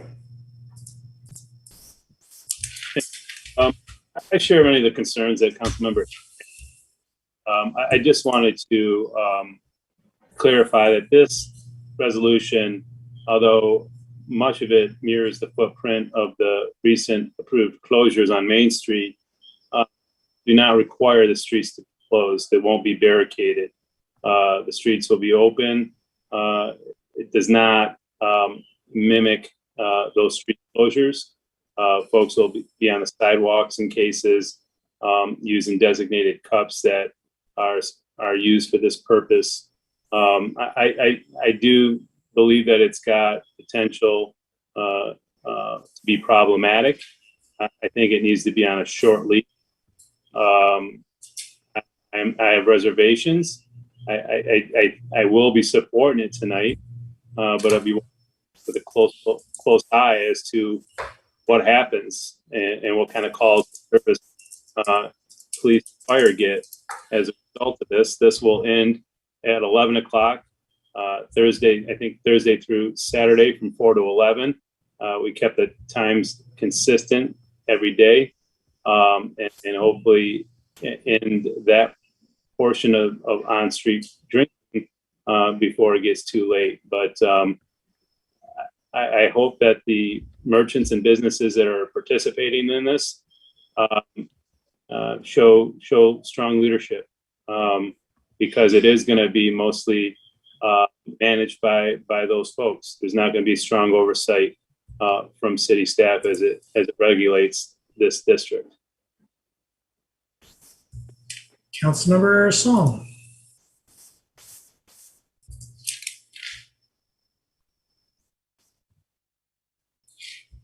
I'm in support of this. I did my homework. I actually came across a social district in Grand Rapids about a month ago, downtown Grand Rapids, outside of a restaurant, well-contained, signs, barricades, just a couple feet off of a restaurant. I came across it by accident while walking downtown, and it was lovely. It was all middle-aged folks, all under control, very polite, very calm. And, you know, it wouldn't serve a business if it was out of hand and out of control and out of line with what I think some of our downtown businesses would like to encourage, which is kind of an extension of what we've seen all summer anyways.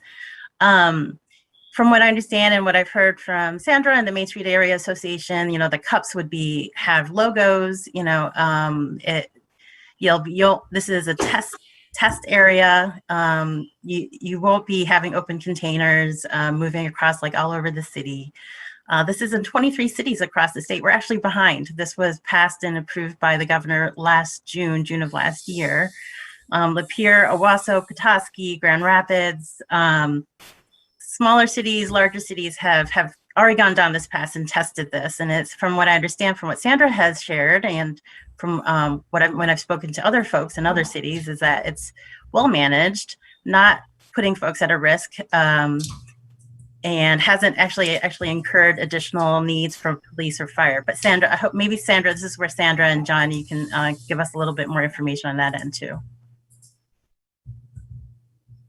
Yeah, so this is just, so as part of our job, our mission is to vitality downtown, to always be looking for ways to support all the businesses through the pandemic. And this social district is something that basically the state is providing as a tool in the toolkit in the recovery strategy.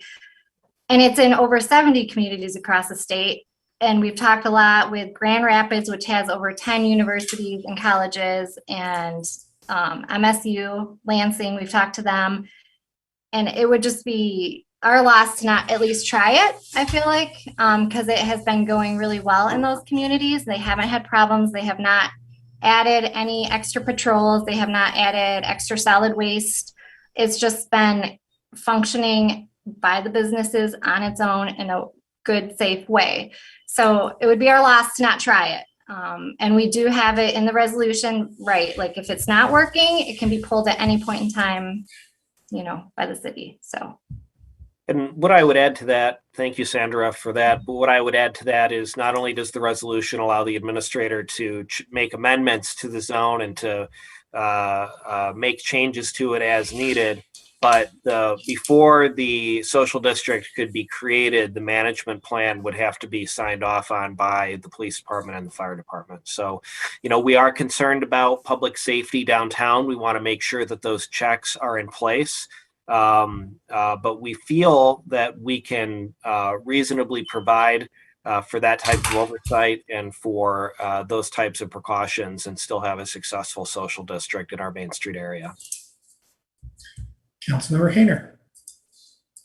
Thanks. I mean, I guess it's sort of unusual to me that we're conflating the consumption of alcohol with being social, but setting that aside for a minute, how was it determined what the boundaries of this are going to be? Was there a reason you're trying to keep it small? Because what you have here is anyone fronting that area, of course, has a potential for a uptick in sales, and anybody outside of that area is left out in the cold, as it were. And so how is it that this boundary was created the way it was? Sandra, that might be a good question for you. Okay, so we actually started out with all 4 districts. So we had South U, Carytown, and State Street all in the conversation with the police chief, deputy chief. I feel like there was somebody else there. And basically with a lot of discussion from them, the area was too large, encompassing all that space. And we have really taken the lead on it. We felt like our area was removed from the university. So like, let's try that first. And it's really built where if it does go well, like then, other areas of the community like Carytown could apply as well, or outside of downtown if it goes really, who knows. But this is really a pilot just to test the water, see how it goes. And the boundaries, we just shrunk down to make it more manageable. Councilor Urbina. Thank you, Mr. Mayor. I'll be really, really brief because most of my comments have already been said by Sandra. I just want to thank everyone again and reiterate that the resolution is written to make this a pilot and for us to be able to learn from this and either remove it, or my hope is that it goes really well and we can look to expand this into other parts of the downtown as well. As was mentioned, this has been implemented in communities across the state. We are really behind in this. And I think this is a real opportunity for us to try something innovative and support the businesses in our downtown core. And so I am excited about this. This is something I started talking to the administrator's office about months ago, actually, and it kind of fell off my radar as I worked on different things. And I'm grateful that staff continued working on it along with other council members and the area associations, and really appreciate Main Street Association for taking the lead. Thanks. Councilmember Omlani. Thank you. Yeah, this is something I've been working on for well, talking with area business owners who sent us emails asking us to support this here tonight. Worked with Sandra very closely with this many months. I will, and I caution Sandra as I listen here tonight, listening to how we're behind the times in approving this. We are careful. College community. This isn't Northville or Farmington or some other bedroom community. This is we have 40,000 students coming in. So we need to be a little bit more careful as to who we're comparing ourselves to, especially when it comes to policies as such. And that's why I had suggested in these conversations that I had for it to be a pilot program, for it to be focused more on Main, goes a little bit further away from central campus, so it can be managed and controlled better. We are a college university town, and we need to be mindful of that when creating these type of districts. So I'll push back a little bit on the fact that we're behind and things like that. We're just trying to be responsible and do our due diligence in making sure we're protecting the safety and welfare of everybody as we try to recover from COVID. But COVID's here to stay one way or another, with a lot of long-lasting changes to the business landscape and to our downtown. Councilmember Song. Can I have Sandra speak to the college towns you did look at with these social districts? Because I think they're there are a couple in Grand Rapids. Is that right? There are a couple universities in Grand Rapids. Yeah, the person I spoke to, the leader of the program, said that there were over 10 universities and college in Grand Rapids. So my focus was, Lansing and Grand Rapids when this resolution was coming to council. And those are who I spoke with mainly. Before that, it was Northville and the smaller towns, but then, took that opportunity. And has the introduction of social districts really, has that caused any concern or safety concerns considering? No. And that's specifically what I brought too. So I brought all the concerns after talking with the police department, after talking with council, Ramali, to those specific communities and asking them about solid waste, asking them about extra patrols, because we just do not have the police, ability to do extra. And those were my main focus points, and they have not had problems, and it's been working. In fact, they've been amending their resolutions and expanding their areas for the social district. And it hasn't been like a drunk fest, New Orleans feeling in those areas as suggested. So I would hope that doesn't happen in our area. But it's really just been like people getting 1 or 2 drinks and wanting to be outside instead of in an indoor space. And there's games set up outside so people can walk around and play games. Sometimes there's music. So there's music outside that they can have a beer and listen to. So it's really not meant to be like a party atmosphere. Thank you, Sandra. Thank you. Further discussion? Roll call vote, please, starting with Councilmember Song. Councilmember Song, Yes. Councilmember Grand, Yes. Councilmember Medina, Yes. Mayor Taylor, Yes. Councilmember Iyer, Yes. Councilmember Nelson, Yes. Councilmember Briggs, absent, Councilmember Ramlawi, Yes. Councilmember Hayner, No. Councilmember Dish, Yes. Councilmember Griswold, Yes. motion carries. We now come to a set of public hearings. Public hearings are opportunities for members of the public to speak to council and the community about a specific item on the agenda. That is to say, the specific subject matter of the public hearing. To speak at a public hearing, you need not have signed up in advance, but your speech must relate to the specific subject matter of the public hearing. That is to say, the item on the agenda. To speak at a public hearing, please enter the number, dial the number on your screen, 877-853-5247. 877-853-5247. Once you're connected, please enter meeting ID 942-1273-2148. 942-1273-2148. Once you're connected and we are on the public hearing at which you wish to speak, please enter *9. *9 to indicate that you wish to speak. Our clerk will identify you by the last 3 digits of your telephone number when it is your turn to speak. When it is your turn to speak, you will have 3 minutes in which to speak. So please pay close attention to the time. Our clerk will notify you when 30 seconds are remaining and when your time is expired. When your time is expired, please conclude your remarks and cede the floor. Public hearing number 1, an ordinance to amend section 5360, 5361, and an ordinance to amend sections 7360, 7361, and 7362, and to amend by adding new sections, which section shall be designated as 7363, 7364, and 7365 of Chapter 91, Endangered Species of Title 7, Business and Trades of the Code of the City of Ann Arbor. Is there anyone who would like to speak at this public hearing?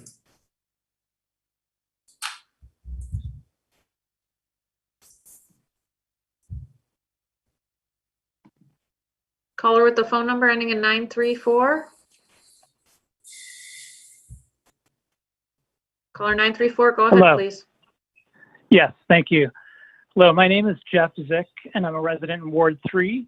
I'm speaking on behalf of People for the Ethical Treatment of Animals and our more than 3,100 members and supporters in Ann Arbor to urge you to support the proposed Fur Ban Ordinance. This will help prevent animals from being exploited in the fur trade by banning the sale of new fur products. PETA and our affiliates' undercover investigations have proved again and again that intense suffering, filthy and unsanitary conditions, horrific violence, and killing is what the fur industry is all about. Every year, millions of minks, foxes, and other wild animals spend their entire lives in cramped, feces-encrusted cages where they're denied everything that's natural and important to them. They frantically pace back and forth, gnaw on the cage bars, and even resort to self-mutilation before being finally gassed, electrocuted, or skinned alive. One of our most recent video exposés of fur factory farms, which you can see on our website, PETA.org, reveals that a fur farm worker bashed rabbits in the head with a metal pipe and hacked their heads off while they were still conscious. Not only is the fur industry cruel, it is also directly involved in the spread of the novel coronavirus.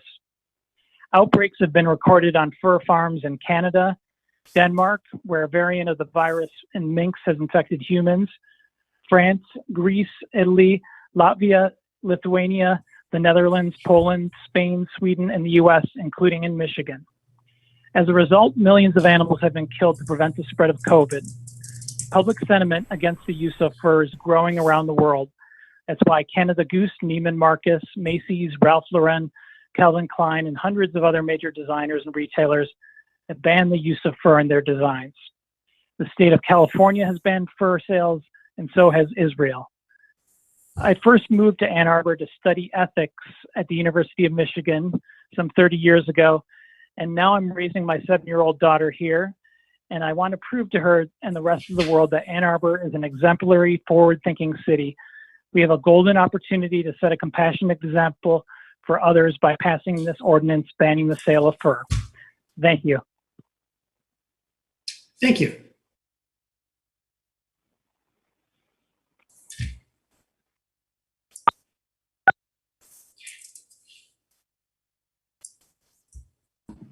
Caller with the phone number ending in 374, do you have a comment? Press *6 to unmute yourself. Caller 374, go ahead. Hi, my name is Andrea Wotan. I'm a resident of Ward 5. And I actually don't have prepared remarks, but I just want to share with the council and everyone who's listening that I so strongly support this ban on sale of new fur products in Ann Arbor. Fur has never been something that is ethical or humane. We certainly do not need fur products in today's, most of us in today's world. We're so blessed and fortunate to have so many products available to us to keep us warm.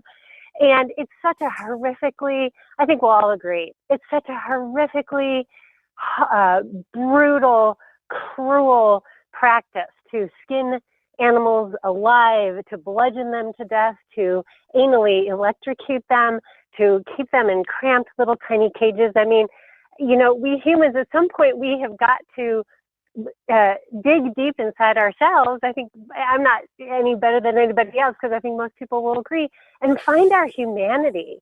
We really have no right to treat any being on this planet, human or non-human, with such extraordinary cruelty. So I would love to see Ann Arbor ban the sale of new fur products and really take a stand for animals on the planet, in the world. I think our community is this kind of a community. I think this really aligns with who we are, who we want to be in the world, the model we want to be for the world. And so I would really, really welcome that this pass through. Thank you so much for your time. Thank you.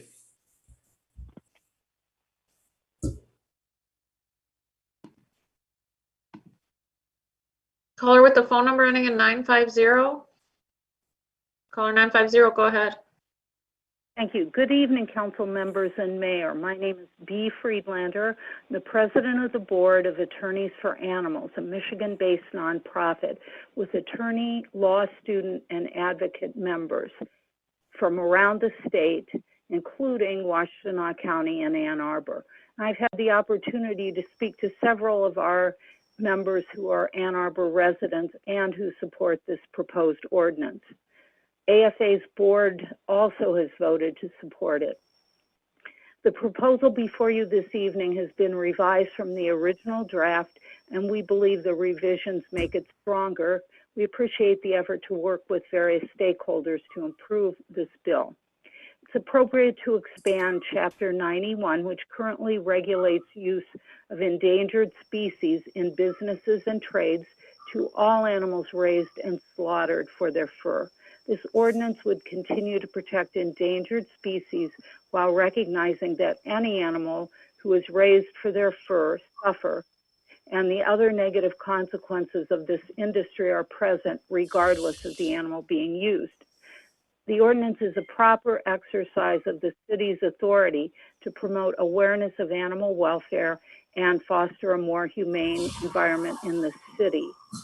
The three prongs upon which the proposed ban is based are: 1, animal suffering; 2, environmental concerns; and 3, public health, which, as you've heard, is particularly salient now with the evidence of the links between the fur industry and the spread of viruses such as COVID-19 from mink fur farms to humans.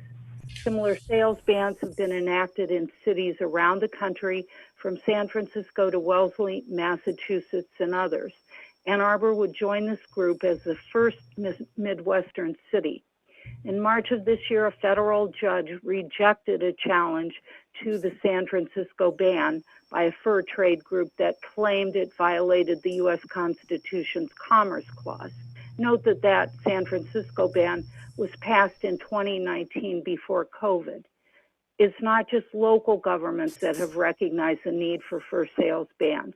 California was the first state in 2019, effective from 2023. Similar bills have been introduced this year in Rhode Island, Oregon, Connecticut, Hawaii, New York.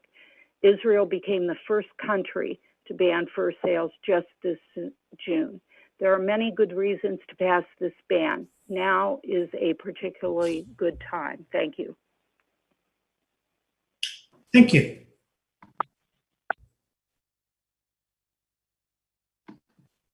Caller with the phone number ending in 589. Do you have a comment? Go ahead. Hi, thank you so much. Good evening, Mayor Taylor and council members. Thank you so much for the opportunity to weigh in on this important issue. My name is Molly Leverich. I'm the Michigan State Director for the Humane Society of the United States and a native Ann Arborite. I know that the council has received a lot of feedback about this ordinance, and in order to avoid duplicating that information, I want to speak about a couple concerns that have been raised by Michigan's very small but vocal trapping community. Although fewer than 6% of Michiganders choose to hunt, and a much smaller percentage of those choose to trap animals with body gripping or leg hold traps, most of our state wildlife policies are written with this constituency in mind, and I know they're watching this meeting and are concerned that a prohibition on the sale of new fur products will impact their ability to trap wildlife and sell their pelts. This ordinance would not prohibit the sale of raw fur pelts, but only finished fur products such as clothing and fashion accessories. The definition of fur product does not include pelts or hides from licensed trappers and hunters and livestock farmers who sell the pelts and hides generated in the course of their lawful activities. They simply wouldn't be able to turn them into a new fur product, like a fur coat, and sell them in Ann Arbor. I'd additionally like to emphasize that this ordinance's definition of fur excludes animal skins that will be converted to leather, as well as cowhide, lambskin, and sheepskin. These exemptions would cover many hides that are byproducts of livestock farming and hunting, even in the unlikely case where they're sold in a form that would otherwise constitute a fur product. So thank you so much. I appreciate your leadership on this issue. I'm so proud of my hometown tonight, and I hope that you vote yes on this ordinance. Thank you. Thank you.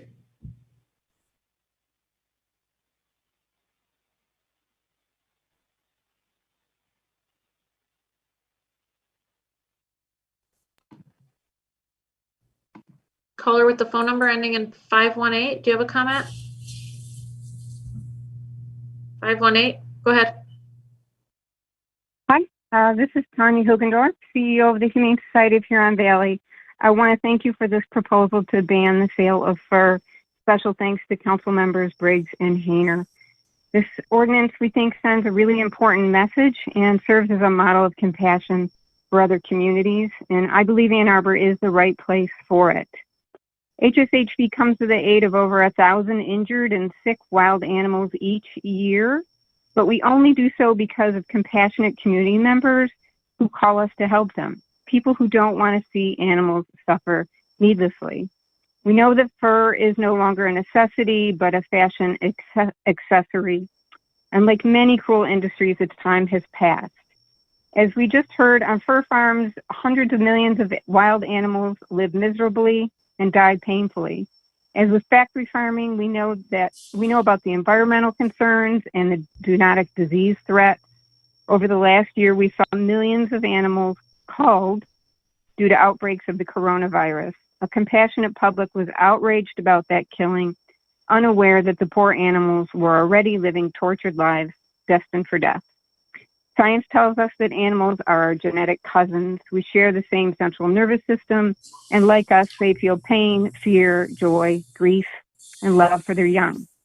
We discover more about their cognitive abilities every single day, and just as we see with our pets, they have personalities, likes and dislikes, and strong social bonds. Animals are not products, numbers, or taxonomies. Ordinances like this help us in our fight against cruel exploitation of individual sentient beings for financial gain or entertainment. Compassion and the threat of mass extinction make it our moral obligation to find ways to allow wild animals to live in peace, free from human exploitation, encroachment, and meaningless death. Thank you so much. Thank you.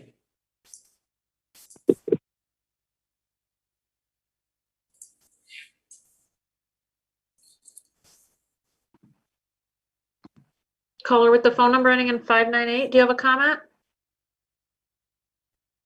Caller 598, go ahead.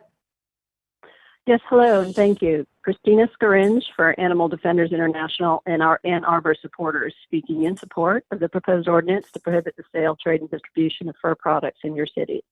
Our many thanks to its supporters and to the council for your leadership on this timely measure.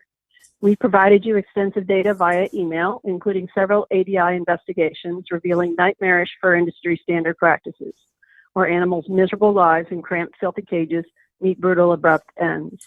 We also provided you a 2021 WHO, FAO, OIE report that concluded that SARS-CoV-2 spillover from fur farm animals to humans poses a serious public health and socioeconomic threat, and that specifically here in the U.S., the likelihood of the risk of introduction and spread of SARS-CoV-2 within fur farms is very likely.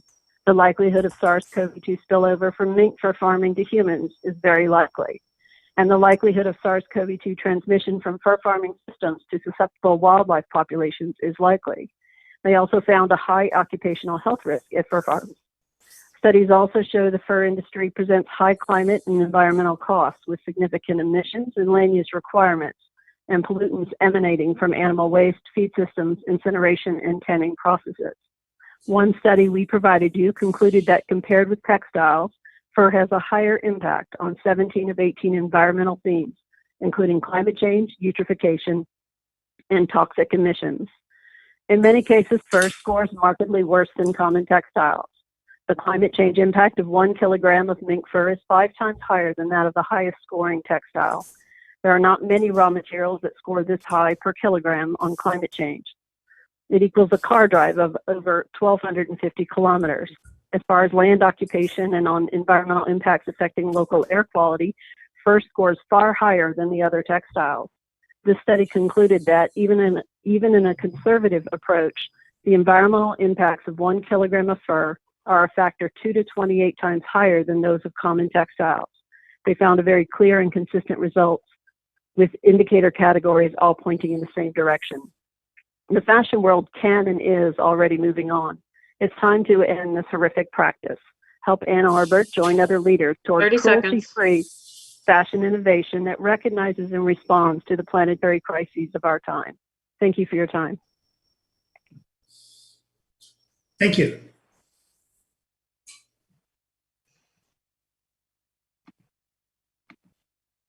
Caller with the phone number ending in 185, do you have a comment? Caller 185, go ahead. Hi, my name is Carol Misseldine, and I want to thank all members of the Ann Arbor City Council for considering this fur ban ordinance. You are to be commended for moving this forward-thinking and compassionate piece of legislation forward. The writing is on the wall. The future is fur-free, and you are helping to lead the way. Rapidly growing public concern for animal welfare is leading fashion brands, cities, states, and entire countries to move away from animal fur. Macy's, Bloomingdale's, Gucci, Prada, Chanel, Coach, Burberry, Versace, Michael Kors, Armani, Nordstrom, and InStyle magazine are just some of the companies that have announced fur-free policies. And governments are taking the same step. In 2019, as you've heard, California became the first state in the nation to ban fur sales. Wellesley, Massachusetts followed their lead in 2020. India, Norway, Belgium, the Netherlands, the United Kingdom, and many other countries have banned fur production or otherwise restricted the fur trade. And just this year, Israel became the first country to ban the sale of fur products. This rising tide of companies and governments who are rejecting this cruel industry and embracing compassion is why a recently released USDA report documents that the number of mink killed in 2020 for their fur dropped 49% to 1.4 million, the lowest number on record. The future is fur-free. It's going out of fashion because, as you've heard, the production of fur is unimaginably cruel, it's an environmental nightmare, and it contributes to the COVID-19 pandemic. Humane alternatives to fur exist that are better for animals and the environment. After their companies went fur-free a few years ago, Giorgio Armani and Michael Kors noted that, quote, due to technological advances in fabrications, we now have the ability to create a luxury aesthetic using non-animal fur. By adopting this ordinance, Ann Arbor will join a rapidly growing list of governments and companies in rejecting this cruel trade, embracing compassion and environmental responsibility, and you will be squarely on the side of public sentiment. Thank you for advancing this important proposal. I hope you will officially adopt it tonight. Thank you.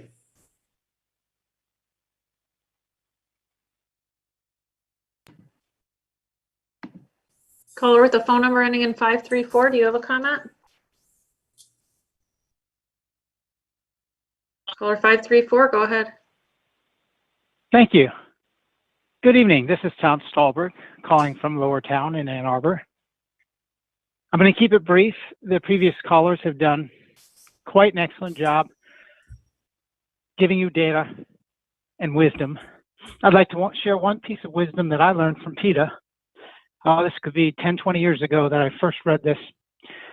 And that was to imagine back 100, 150, 200 years ago, and what people did then, and now what we think of some of the practices that people felt was okay 100, 150, 200 years ago. We can imagine some pretty horrid things that we just couldn't do today, but to them it was acceptable, at least to some. So the recommendation in terms of thinking from PETA that I read was to think about people 100, 150, 200 years from now, looking back at us and some of the things that we do now that 100, 150, 200 years from now, those people will think, oh my gosh, how did people back then think that that was okay to do? So I'll just leave you with that philosophical wisdom from PETA. Thank you. Thank you.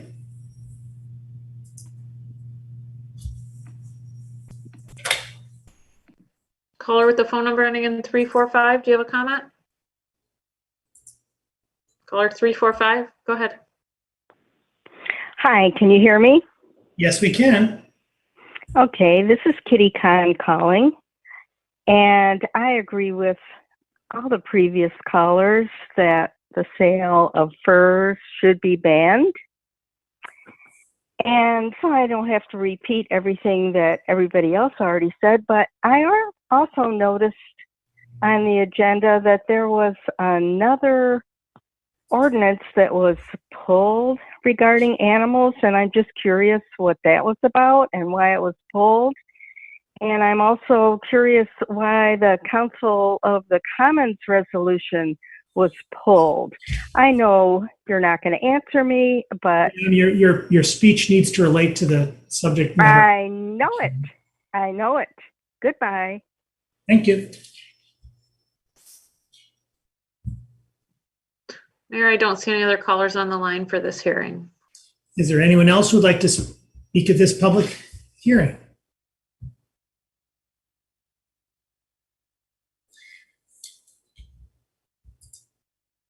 Seeing no one, this public hearing is closed. Public hearing number 2, an ordinance to add chapter 123, prohibition of conversion therapy on minors, to title 9 of the Code of the City of Ann Arbor. Is there anyone who would like to speak at this public hearing?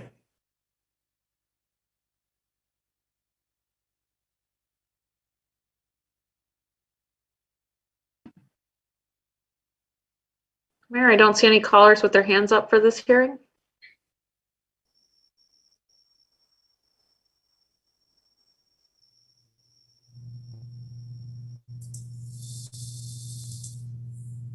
Seeing no one, this public hearing is closed. A1, we have before us the special session minutes of July 28 and the regular session meeting minutes of August 2, both 2021. May I have a motion, please, to approve these minutes? Moved by Councilmember Amlawi, seconded by Councilmember Radina. Discussion, please, of the minutes.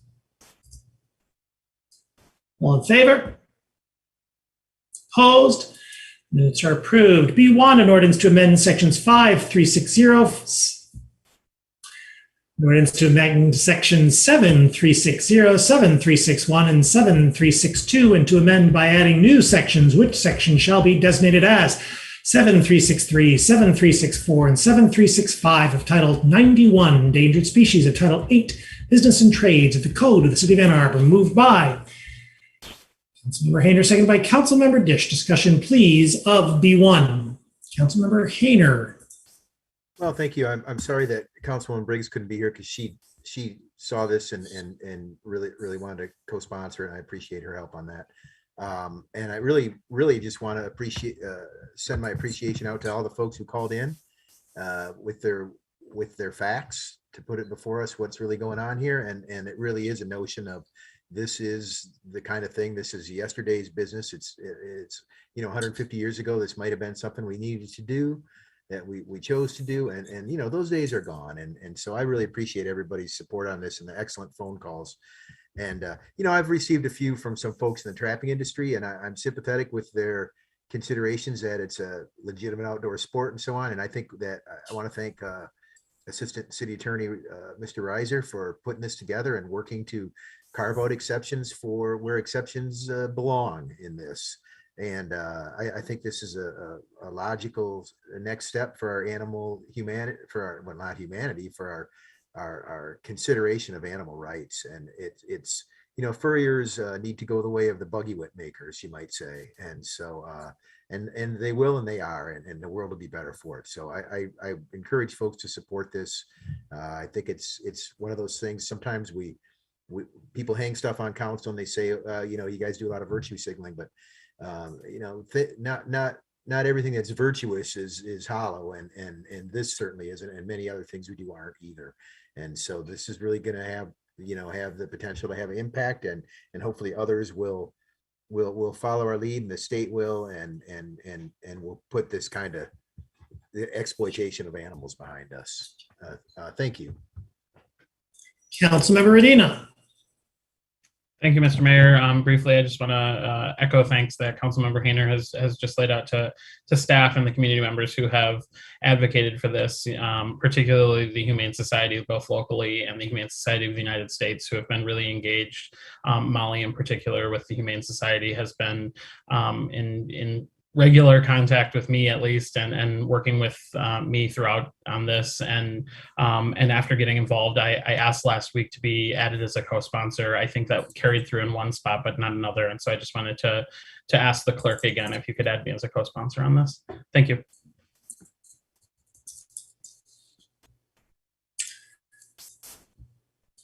Further discussion? All in favor?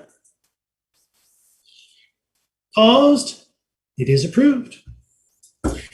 B2, an ordinance to add Chapter 123, Prohibition of Conversion Therapy on Minors, to Title IX of the Code of the City of Ann Arbor, moved by Councilmember Udina, seconded by Councilmember Grand. Discussion, please, of B2. Councilmember Udina. Thanks. Sorry for talking so much tonight.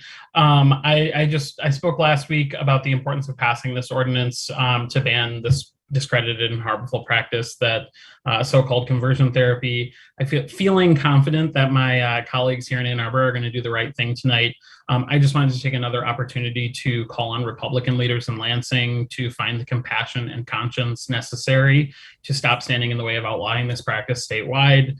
It's time for Michigan to join the 20 other states that have already banned this practice. And I specifically want to ask residents of the community to join me in calling on Senate Majority Leader Mike Shirkey, House Speaker Jason Wentworth, Republican Chair of the Senate Committee on Health Policy and Human Services Curtis Vanderwall, Republican Chair of the House Committee on Families, Children, and Seniors Rodney Wakeman, and ask them to give Felicia Brabeck and Mallory McMorrow's proposed legislation a hearing and vote so that Michigan can join the other 20 states that have already passed this statewide. And just reiterate my thanks again to all of the staff hours that have gone into putting this together over a couple of years now, really, since this started. I know that Attorney Radabaugh has worked tirelessly on this, and I really appreciate her leadership and her partnership. So thank you.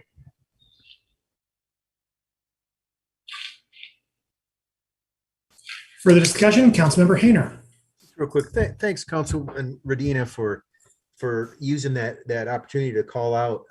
I've often wondered if a contact from another elected official carries more weight when you leave a voicemail or you write an email to these folks that are higher up the political food chain than we are.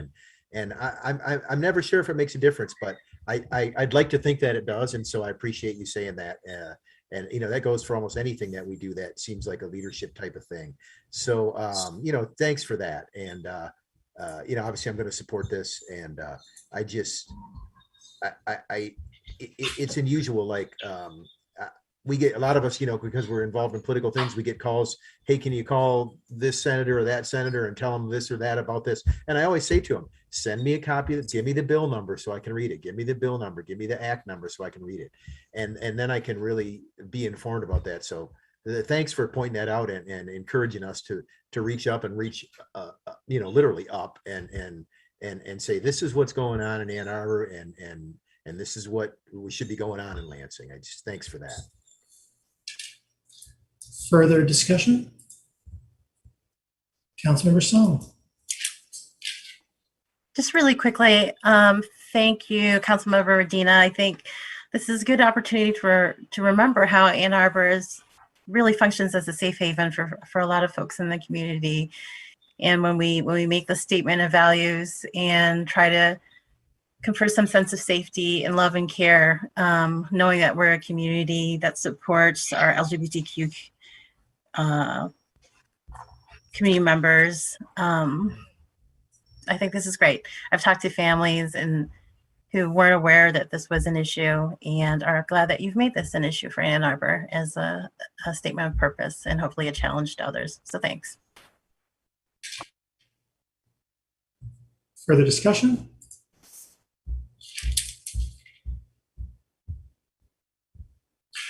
I'd just like to add, per prior, my thanks to the work from the Human Rights Commission, from the sponsors, Councilmembers Radina, Nelson, and myself, and further to the folks from one of my law school class, the whole government practicum, who raised this issue, identified it for at least me, a couple of years ago. It is the conversion therapy, so-called conversion therapy, is of course an abomination. It seeks to teach people that they aren't who they are, and it does great and grievous harm. And I'm glad that we here at the city at least have the opportunity and will to do something about it to the extent that we can. It is a good step forward. Further discussion? All in favor? Opposed? It is approved. DC1, resolution for Community Events Fund disbursements from the fiscal year 2022 budget. Moved by Councilmember Grand, seconded by Councilmember Dish. Discussion, please, of DC 1. Councilmember Grand. Just brief but sincere thanks to Sarah Higgins, who makes this process go, reaching out to so many groups in the community who benefit by having their costs for doing events that we all love and care about, and that bring value to our community by helping offset some of the costs from the city to keep everyone safe participating in those events. And it wouldn't happen without Sarah Higgins. So thank you. Further discussion? All in favor? Opposed? It is approved. DC 2, resolution declaring September Entheogenic Plant and Fungi Awareness Month in Ann Arbor, Michigan. Moved by Councilmember Hayner, seconded by Councilmember Dish. Discussion, please, of DC 2. Councilmember Griswold. I'd like to be added as a co-sponsor. Councilmember Hayner. Well, thanks for that, Councilwoman Griswold, and thanks, Mr. Mayor. My colleagues may recall that something like this came up earlier in the year, and I think it was in May, and I had been reached out. Someone from California reached out to me, and there was a effort to try and get a certain month be declared this month, but it really wasn't a nationwide effort. It was sort of like it didn't quite work out, and there was some PR tied up in it and so on. It didn't seem appropriate, and so with the assistance of our local advocates, we decided that September, because September is when we passed our resolution effectively decriminalizing these plants, that September should be our local month. And that's basically what this entails. And it talks a little bit briefly about it, what we've done and what the county prosecutor did to follow up on that. And we're going to have an NTO Fest here in Ann Arbor. And I think it's kind of exciting that we're exploring these new boundaries, that we're looking at alternatives to mental health solutions, improvements to mental health solutions, and so on. And this is a part of it. And so I would appreciate your support on this. And effectively, it's a proclamation. This would typically be a mayoral proclamation. I'm not sure if this was handled in the right way, Mr. Mayor, but I brought it before the body for our approval. And so it's essentially that the council proclaims instead of where the mayor might typically proclaim something. And so that's the big difference I see here. And that, I would appreciate your support on this. It means a lot to folks in that community. And I've sat in on a couple of their, they have like a Zoom meetouts where they share their stories and their experiences and their knowledge about this. And I had the pleasure of sitting in on one, and it's pretty interesting and it's pretty moving. These things have really bettered people's lives. And so I'm thankful we've been able to help them with that. Thanks. Further discussion?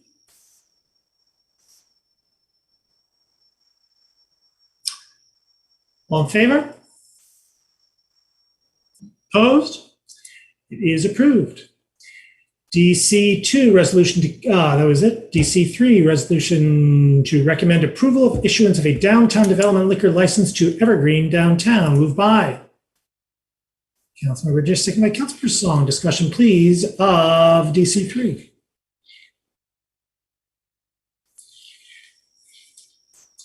All in favor? Opposed? It is approved. DC 5, resolution to approve the purchase of real property located at 519 8th Street in fee title for $180,000 plus costs not to exceed $20,000 and to appropriate funding from the solid waste fund budget in the amount of $190,000. Moved by Councilmember Alnawi, second by Councilmember Sverdina. Discussion, please, of DC 5. Councilmember Hayner. Thanks. I just want to make sure I'm reading this properly, that it was my understanding that this is, I had a couple of residents ask me, what was this all about? And if I'm relating this correctly, I think it was so that we had access for our turnaround, for our refuse and our collection. And it was just a better way for us to get to get access to this kind of narrow area. And so hopefully that's correct. And I mean, that's what it's all about. 180,000 for a turnaround seems kind of extreme, but such is the nature of real estate in the city. So I'm going to support this. Councilmember Alnawi. Thank you. I have questions on what else we'll be using this for besides a turnaround, and earlier discussions talking about how we could be using this to better manage our floodplain, stormwater. Anything has staff discovered or come across any idea of handling our stormwater or any other benefits this property will bring our city aside from just a turnaround? Craig Hupy, Public Services Area Administrator. The other benefit of this property is a potential future benefit for allowing us to maintain our sanitary sewer that runs on the north edge of it. That if this property were sold and developed, we would have a sewer that would be very difficult to maintain sanitary. For stormwater, we will look at that as we look at the turnaround construction, if there is anything that can be done for stormwater as part of it. So those plans haven't been developed yet. You're waiting for approval first, and then you'll develop those later. Then. Correct. All right. Well, I appreciate the update, and I'll continue to ask as to hopefully we can do more than just make this a turnaround. Thank you. Further discussion?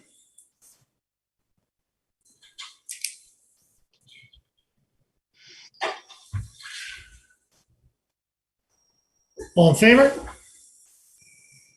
Opposed? It is approved with 10 council members present, all voting the affirmative, thus satisfying the 8-vote requirement. DC 6 resolution directing a report to evaluate interim measures to address flooding issues in narrow gauge area. Moved by Councilmember Griswold, seconded by Councilmember Dish. Discussion, please, of DC 6. Councilmember Griswold. First, I'd like to acknowledge all of the work that staff members have done working on this project. One of the problems is the lack of coordination, though. A grate was put over the culvert at one point, and that's the culvert that runs under Green Road. Then the grate was removed. For history, the neighbors recently had a workday in the park. So when I say park, I am referring to the narrow gauge way nature area. That's an area that was purchased about a dozen years ago with $1.8 million of Greenbelt funds. So to put it bluntly, we had the money to buy the property, but we don't seem to have the resources to adequately control the amount of silt that is running down through the culvert into a private detention pond and eventually down to the Huron River. So this is a major problem. So the neighbors had a work day in the park to remove leaves, branches, tree trunks, because that was what was flowing into their private area.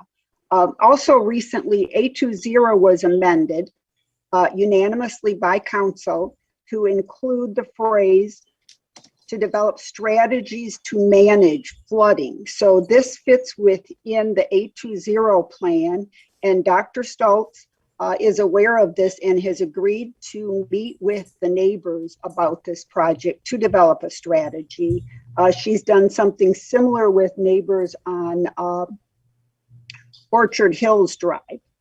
So Evan Pratt and Harry Sheehan, who have been working on a project in the area between the Vintage Valley neighborhood and Glacier Way, are familiar with this project, and they're with the County Water Resource Department. So the request is not to work on the culvert. It's not to work on any private property. It is to control the debris and silt that is flowing from our Greenbelt purchase nature area onto private property and eventually into the Huron River. After the latest storm, I went down there and there was a log about 6 feet long and 6 inches in diameter that had flowed from the park property through the culvert to the private property. There's been flooding many times in the private area. Most recently, the neighbor spent $10,000 dredging the private property so that the water would flow more rapidly and reduce silt. Okay, you can tell it's complex. I'll be quiet. Councilmember Dish. This came onto the agenda a little bit late, and so I wanted to, I'm a little bit concerned. Well, no, I'm not concerned.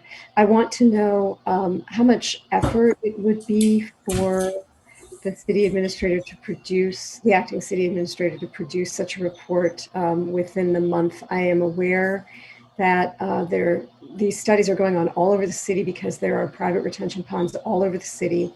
And that in fact, we may not realize this, but as private citizens who have retention ponds on our property or swales and other things, we are part of stormwater management. We're not necessarily aware of that. So I know that this work has been done in other areas of the city. Would it be easy to come up with some suggestions for what residents can do based on the work that's been done in other parts? Or how many hours is this request? Would it amount to? Thank you, Mr. Fournier. Sure. Thank you for the question. You know, to produce a brief report for council outlining the issues in this area, I think that's something that staff can handle doing within the next month. I appreciate Councilmember Griswold pointing out that she's not requesting that we do work on privately owned infrastructure. Of course, much of the infrastructure up there is privately owned. And so we, you know, that'll probably be a feature of the report that we give to council, just to explain the different ownership arrangements and the different control arrangements that there are with the water features and the infrastructure that exists there. But we will look at the issue, and if there are recommendations that we think would be effective for the property owners or for other interested parties, we will provide them. But I also want to be clear that because of the you know, the infrastructure is almost exclusively privately owned, we do have limited options, and so I don't want to convey that there is some kind of a silver bullet solution that we will be able to bring forward. However, I do think we can look at the issue and report back to council. Councilmember Song. Can staff help me understand how this would work with the memo that you had produced about, I think it was about 2 months ago, stating this, a little bit of the history of this project and how I think this is part of a 2-year capital improvement plan and taking a look at this. Is that correct? So would this resolution expand upon that or change it? Craig, would you like to? Yeah, I'll jump in. This report would be a very small snippet of what the range of possibilities would be. The report we are looking at, the study, is much more in depth as to what the long-term capital solutions would be. And I also want to toss out the caution, as Mr. Fournier talked about it being on private property. The open creek is waters of the state. We cannot go into the creek and alter the creek anyways, even if it's doing something what we think is unnatural. We would have to have state permits to do that. And to do that, we would have to have an engineered plan for that work. Great, thank you. Councilmember Griswold. I want to thank John Fournier for writing this resolution along with staff. I want to also point out that the neighbors have spent $10,000 on dredging their private property at least twice. They have offered to do additional work on the public property and have been told no. I've also had Jackie send an email to council members. It includes photos of the drain about a month ago and a photo of the drain 3 days ago. And we went from about 10% covering in silt to 50% covering in silt, and then some tree branches above that. So I'm not asking at this point to change the waterway, but we can't repeatedly allow silt and tree debris to flow onto that private property and have the neighbors repeatedly spend $10,000 on dredging.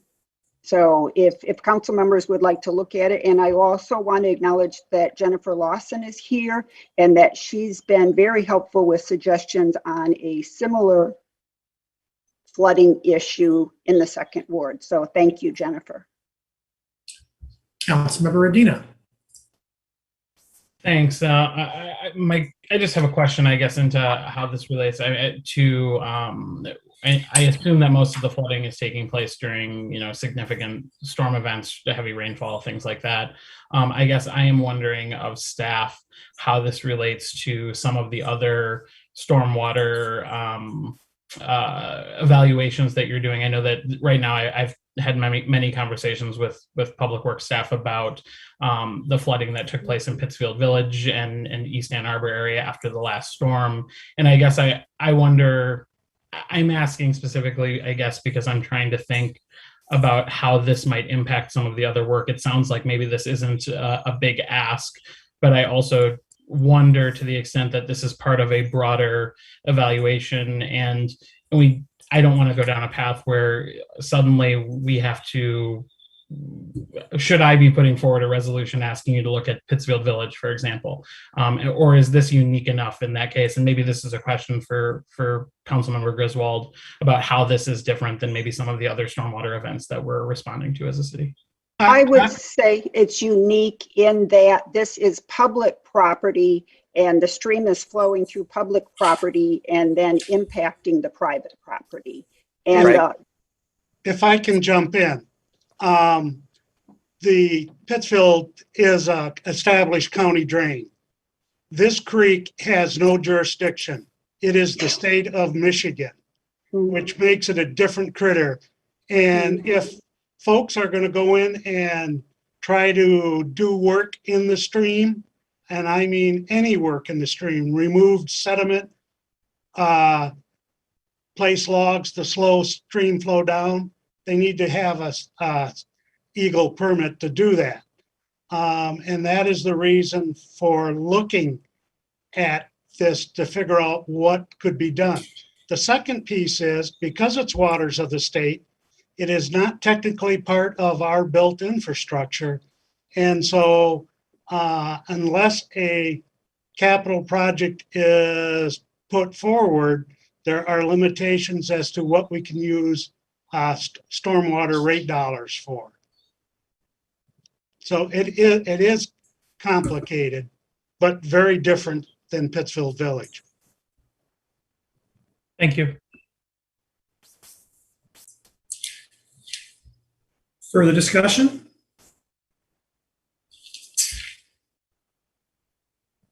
All in favor? Opposed? It is approved. DC 7, resolution to accept Council Administration Committee recommendation regarding interim city administrator search and acting city administrator. Moved by Councilmember Grand, seconded by Councilmember Radina. Discussion, please, of DC 7. So the Council Administration Committee brings this forward to you for your consideration. I think it is important, of course, that as we look forward as to who is going to serve as our interim city administrator, that we understand the full set of our options. Part of that obtaining that full set of options is seeking information as to who might expeditiously be selected to serve as an interim city administrator. The recommendation is that we commission a firm to help us with that process. The process would take place in a fairly short period of time, report back from the firm in a matter of 2 to 4 weeks, I would expect. And then we would move forward on that basis with consideration, I think, first by some sort of recommendation from the administration committee, and then, of course, bringing it on to council. And so that's the long and the short of the conversation, the long and the short of the recommendation from the administration committee. I guess I will also, well, I guess I'll leave that issue to another, just downstream a little bit. Mr. Postma. Yes, you also wanted me to just outline for the council members who are not on the administration committee that this was a non-exclusive arrangement. We have one recruitment firm, HR Gov, that is mentioned, and the terms of that, they have a finder's fee if they find someone for you. It doesn't obligate us to hire anybody.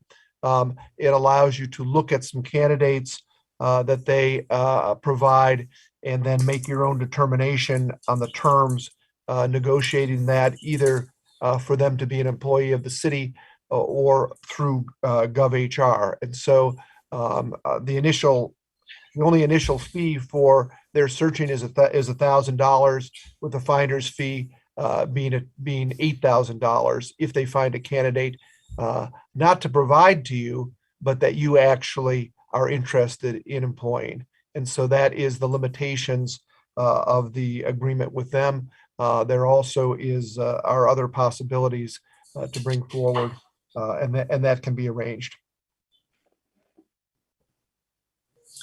Further discussion? Mayor, you also had, I believe, an amendment too, just as a reminder. You wanted me to remind you that. I do, and thank you. Do I have text of that amendment, Mr. Postma? Yes, I email it to you. All right, would you be so kind, as I'm tracking through with with Councilmember Hayner, would you forward that amendment to Ms. Beaudry in the body? Yes, I will. Thank you very much, Councilmember Hayner. Yeah, thanks. I'm just going to speak generally to it. I mean, unless this amendment radically changes it. So can you share how the notion came about to search for an interim, and then I assume then search for a permanent will be the follow-on to that? Anybody want to share that with me? So in all cases, we've had where we've had a city administrator, city administrator has left for one reason or another. There has been an interim for a time certain. More accurately, there's been an interim for a period of time. And the theory is to appoint that person to serve as an interim until this council selects a permanent. If I may, so we're going to ask Mr. Fournier to be acting city administrator for the month or whatever until this all comes back, and that's certainly fine. I'm quite capable, and what I guess it's just odd. It seems like we're going to do a search and then another search, or perhaps this interim search will yield a person who's wholly appropriate and wanted for the permanent position. I mean, is that part of our hope here, or is this just sort of? I guess I don't get why we're searching for an interim and then searching for an actual when we can appoint an acting and then search for an actual. If I can, perhaps, I think it was the administration committee's thought that we would, with a quick process, identify an interim. The interim would then have a period of service. That period of service would be a term of a number of months, and at that point, we would have the option, we would have the opportunity to conduct a full search in the ordinary course. It is not envisioned, I think, that the interim would be a candidate for the main position.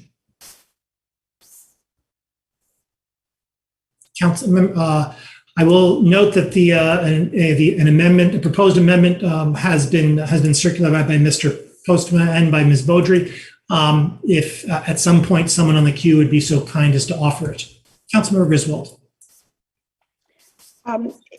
Yes, I just want to clarify, and I'm looking at my notes from the meeting today. There are people who simply want to serve as interim, either interim school superintendents or interim city administrators. And so that is what we would be hiring. And that would give us some time then to do a more comprehensive search for a permanent city administrator. And what I want to repeat is that we're doing this not because of any deficiency in our staff. We have excellent staff, but we have so many challenges right now with the pandemic, financial issues, climate change issues, that I think that the organization would benefit from having this external interim city administrator come in and assist us during this very difficult time. Councilmember Omlawi. Thank you. To expand on what's been talked about as it relates to the resolution and Councilmember Hayner's question, it was advised to us that taking on a active search, nationwide search for a new city administrator is not advisable at this time, but to wait, give it some time before we begin a new search for an acting city administrator. And this would add to a list of possibilities as to who could come in.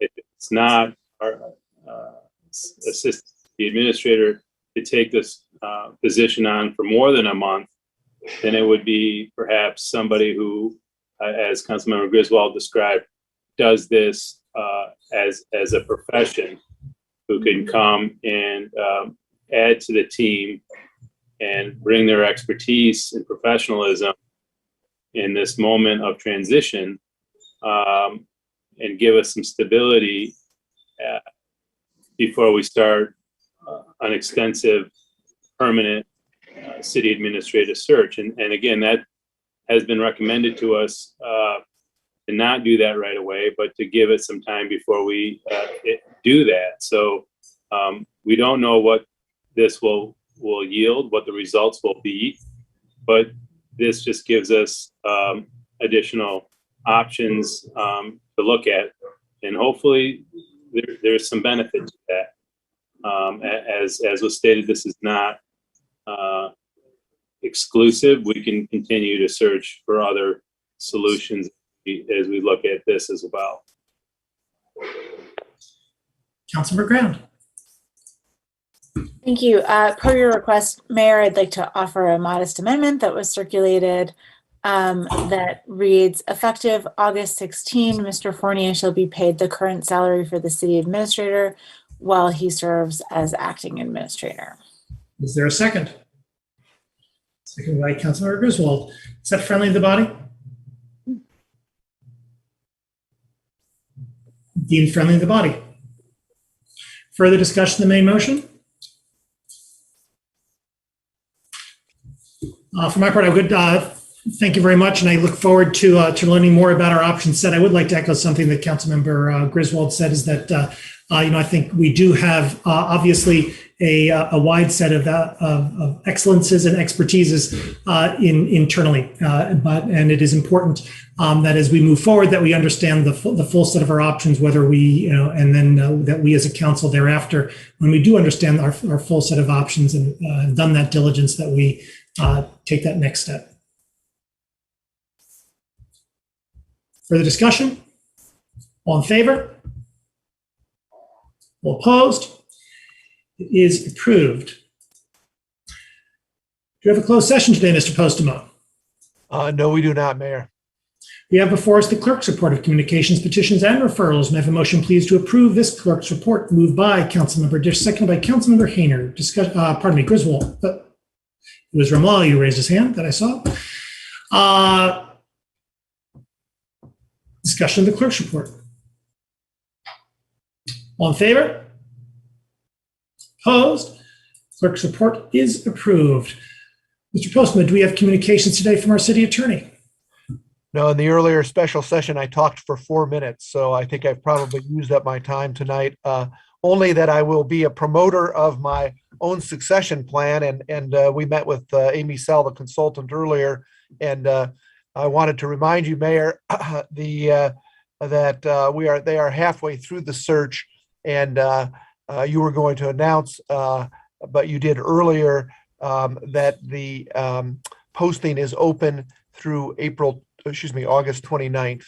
And so because I believe in service to the city and I believe in this position, I'm even willing to promote my own succession plan. Thank you. Thank you.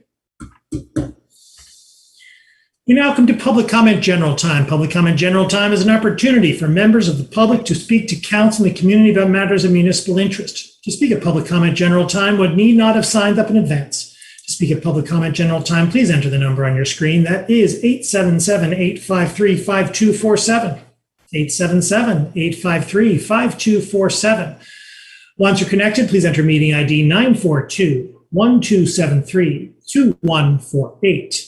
942-1273-2148. Having connected, please enter *9 to indicate that you wish to speak. Our clerk will identify you by the last 3 digits of your telephone number when it is your turn to speak. When it is your turn to speak, you'll have 3 minutes in which to speak. So please pay close attention to the time. When you have 30 seconds remaining, our clerk will notify you. And when your time has expired, our clerk will notify you yet again. When your time has expired, please conclude your remarks and cede the floor. So is there anyone who would like to speak at public comment?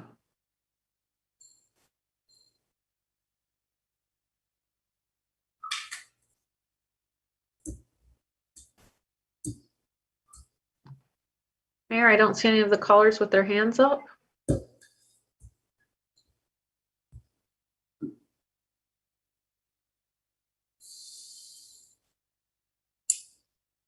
Seeing no one, public comment is closed. Are there communications today from council? Councilmember Griswold. I want to thank staff for working on DC6. I realize how complicated it is, and I just learned tonight about the waters of the state. I didn't realize we had streams within our city that qualified as that. So thank you again.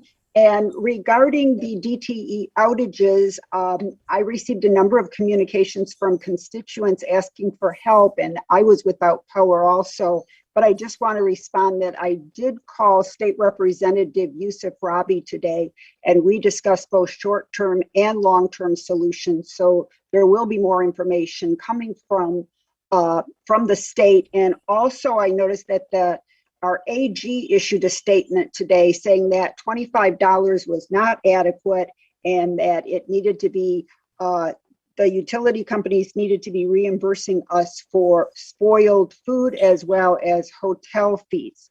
Now, obviously that hasn't been approved yet, but that's the direction she's going in. Thank you. Councilmember Song. I forgot to expand a little bit on my earlier communications on the child care crisis in the community.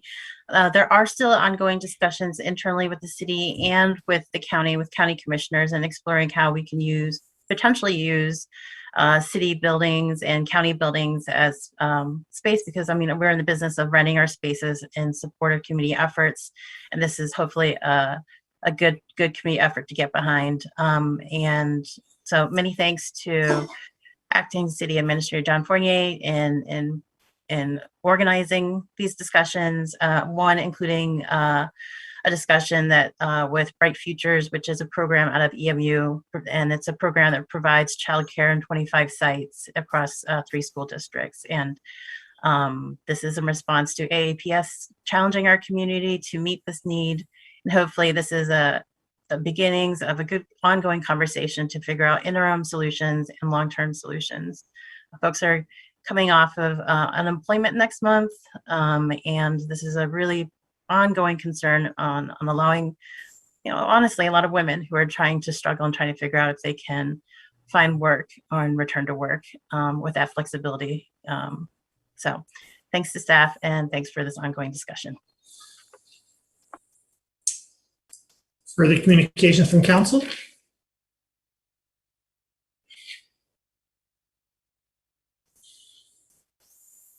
Following Mr. Postma's reminder, I'd like to restate, so here I'd like to restate that which was stated in the at the special session that the city attorney's office, the city attorney's search remains open until August 29. And I would encourage absolutely everyone who is interested to apply. Service as city attorney to the city of Ann Arbor is a job of a lifetime. It is a incredibly complex, incredibly gratifying, and you'll have the opportunity to perform public service, which is deeply necessary, meaningful, and effective. You'll be working with a set of attorneys who are second to none. The municipal office that you will be inheriting is stacked up and down with folks who know what they're talking about and are a delight to work with. The staff, the city of Ann Arbor too, as you see and will learn, is excellent and will prove to be clients that will challenge and delight you. I can't think of a better job for those who are qualified. If you were doing small business administration, small business representation, and estate planning, it might not be your bag. But if it falls within your portfolio, I'd certainly encourage you to give it a try. Further communication from council. May I have a motion to adjourn, please? Moved by Councilmember Nelson, seconded by Councilmember Dish. Discussion, please. All in favor? Opposed? We are adjourned. Thank you, everyone.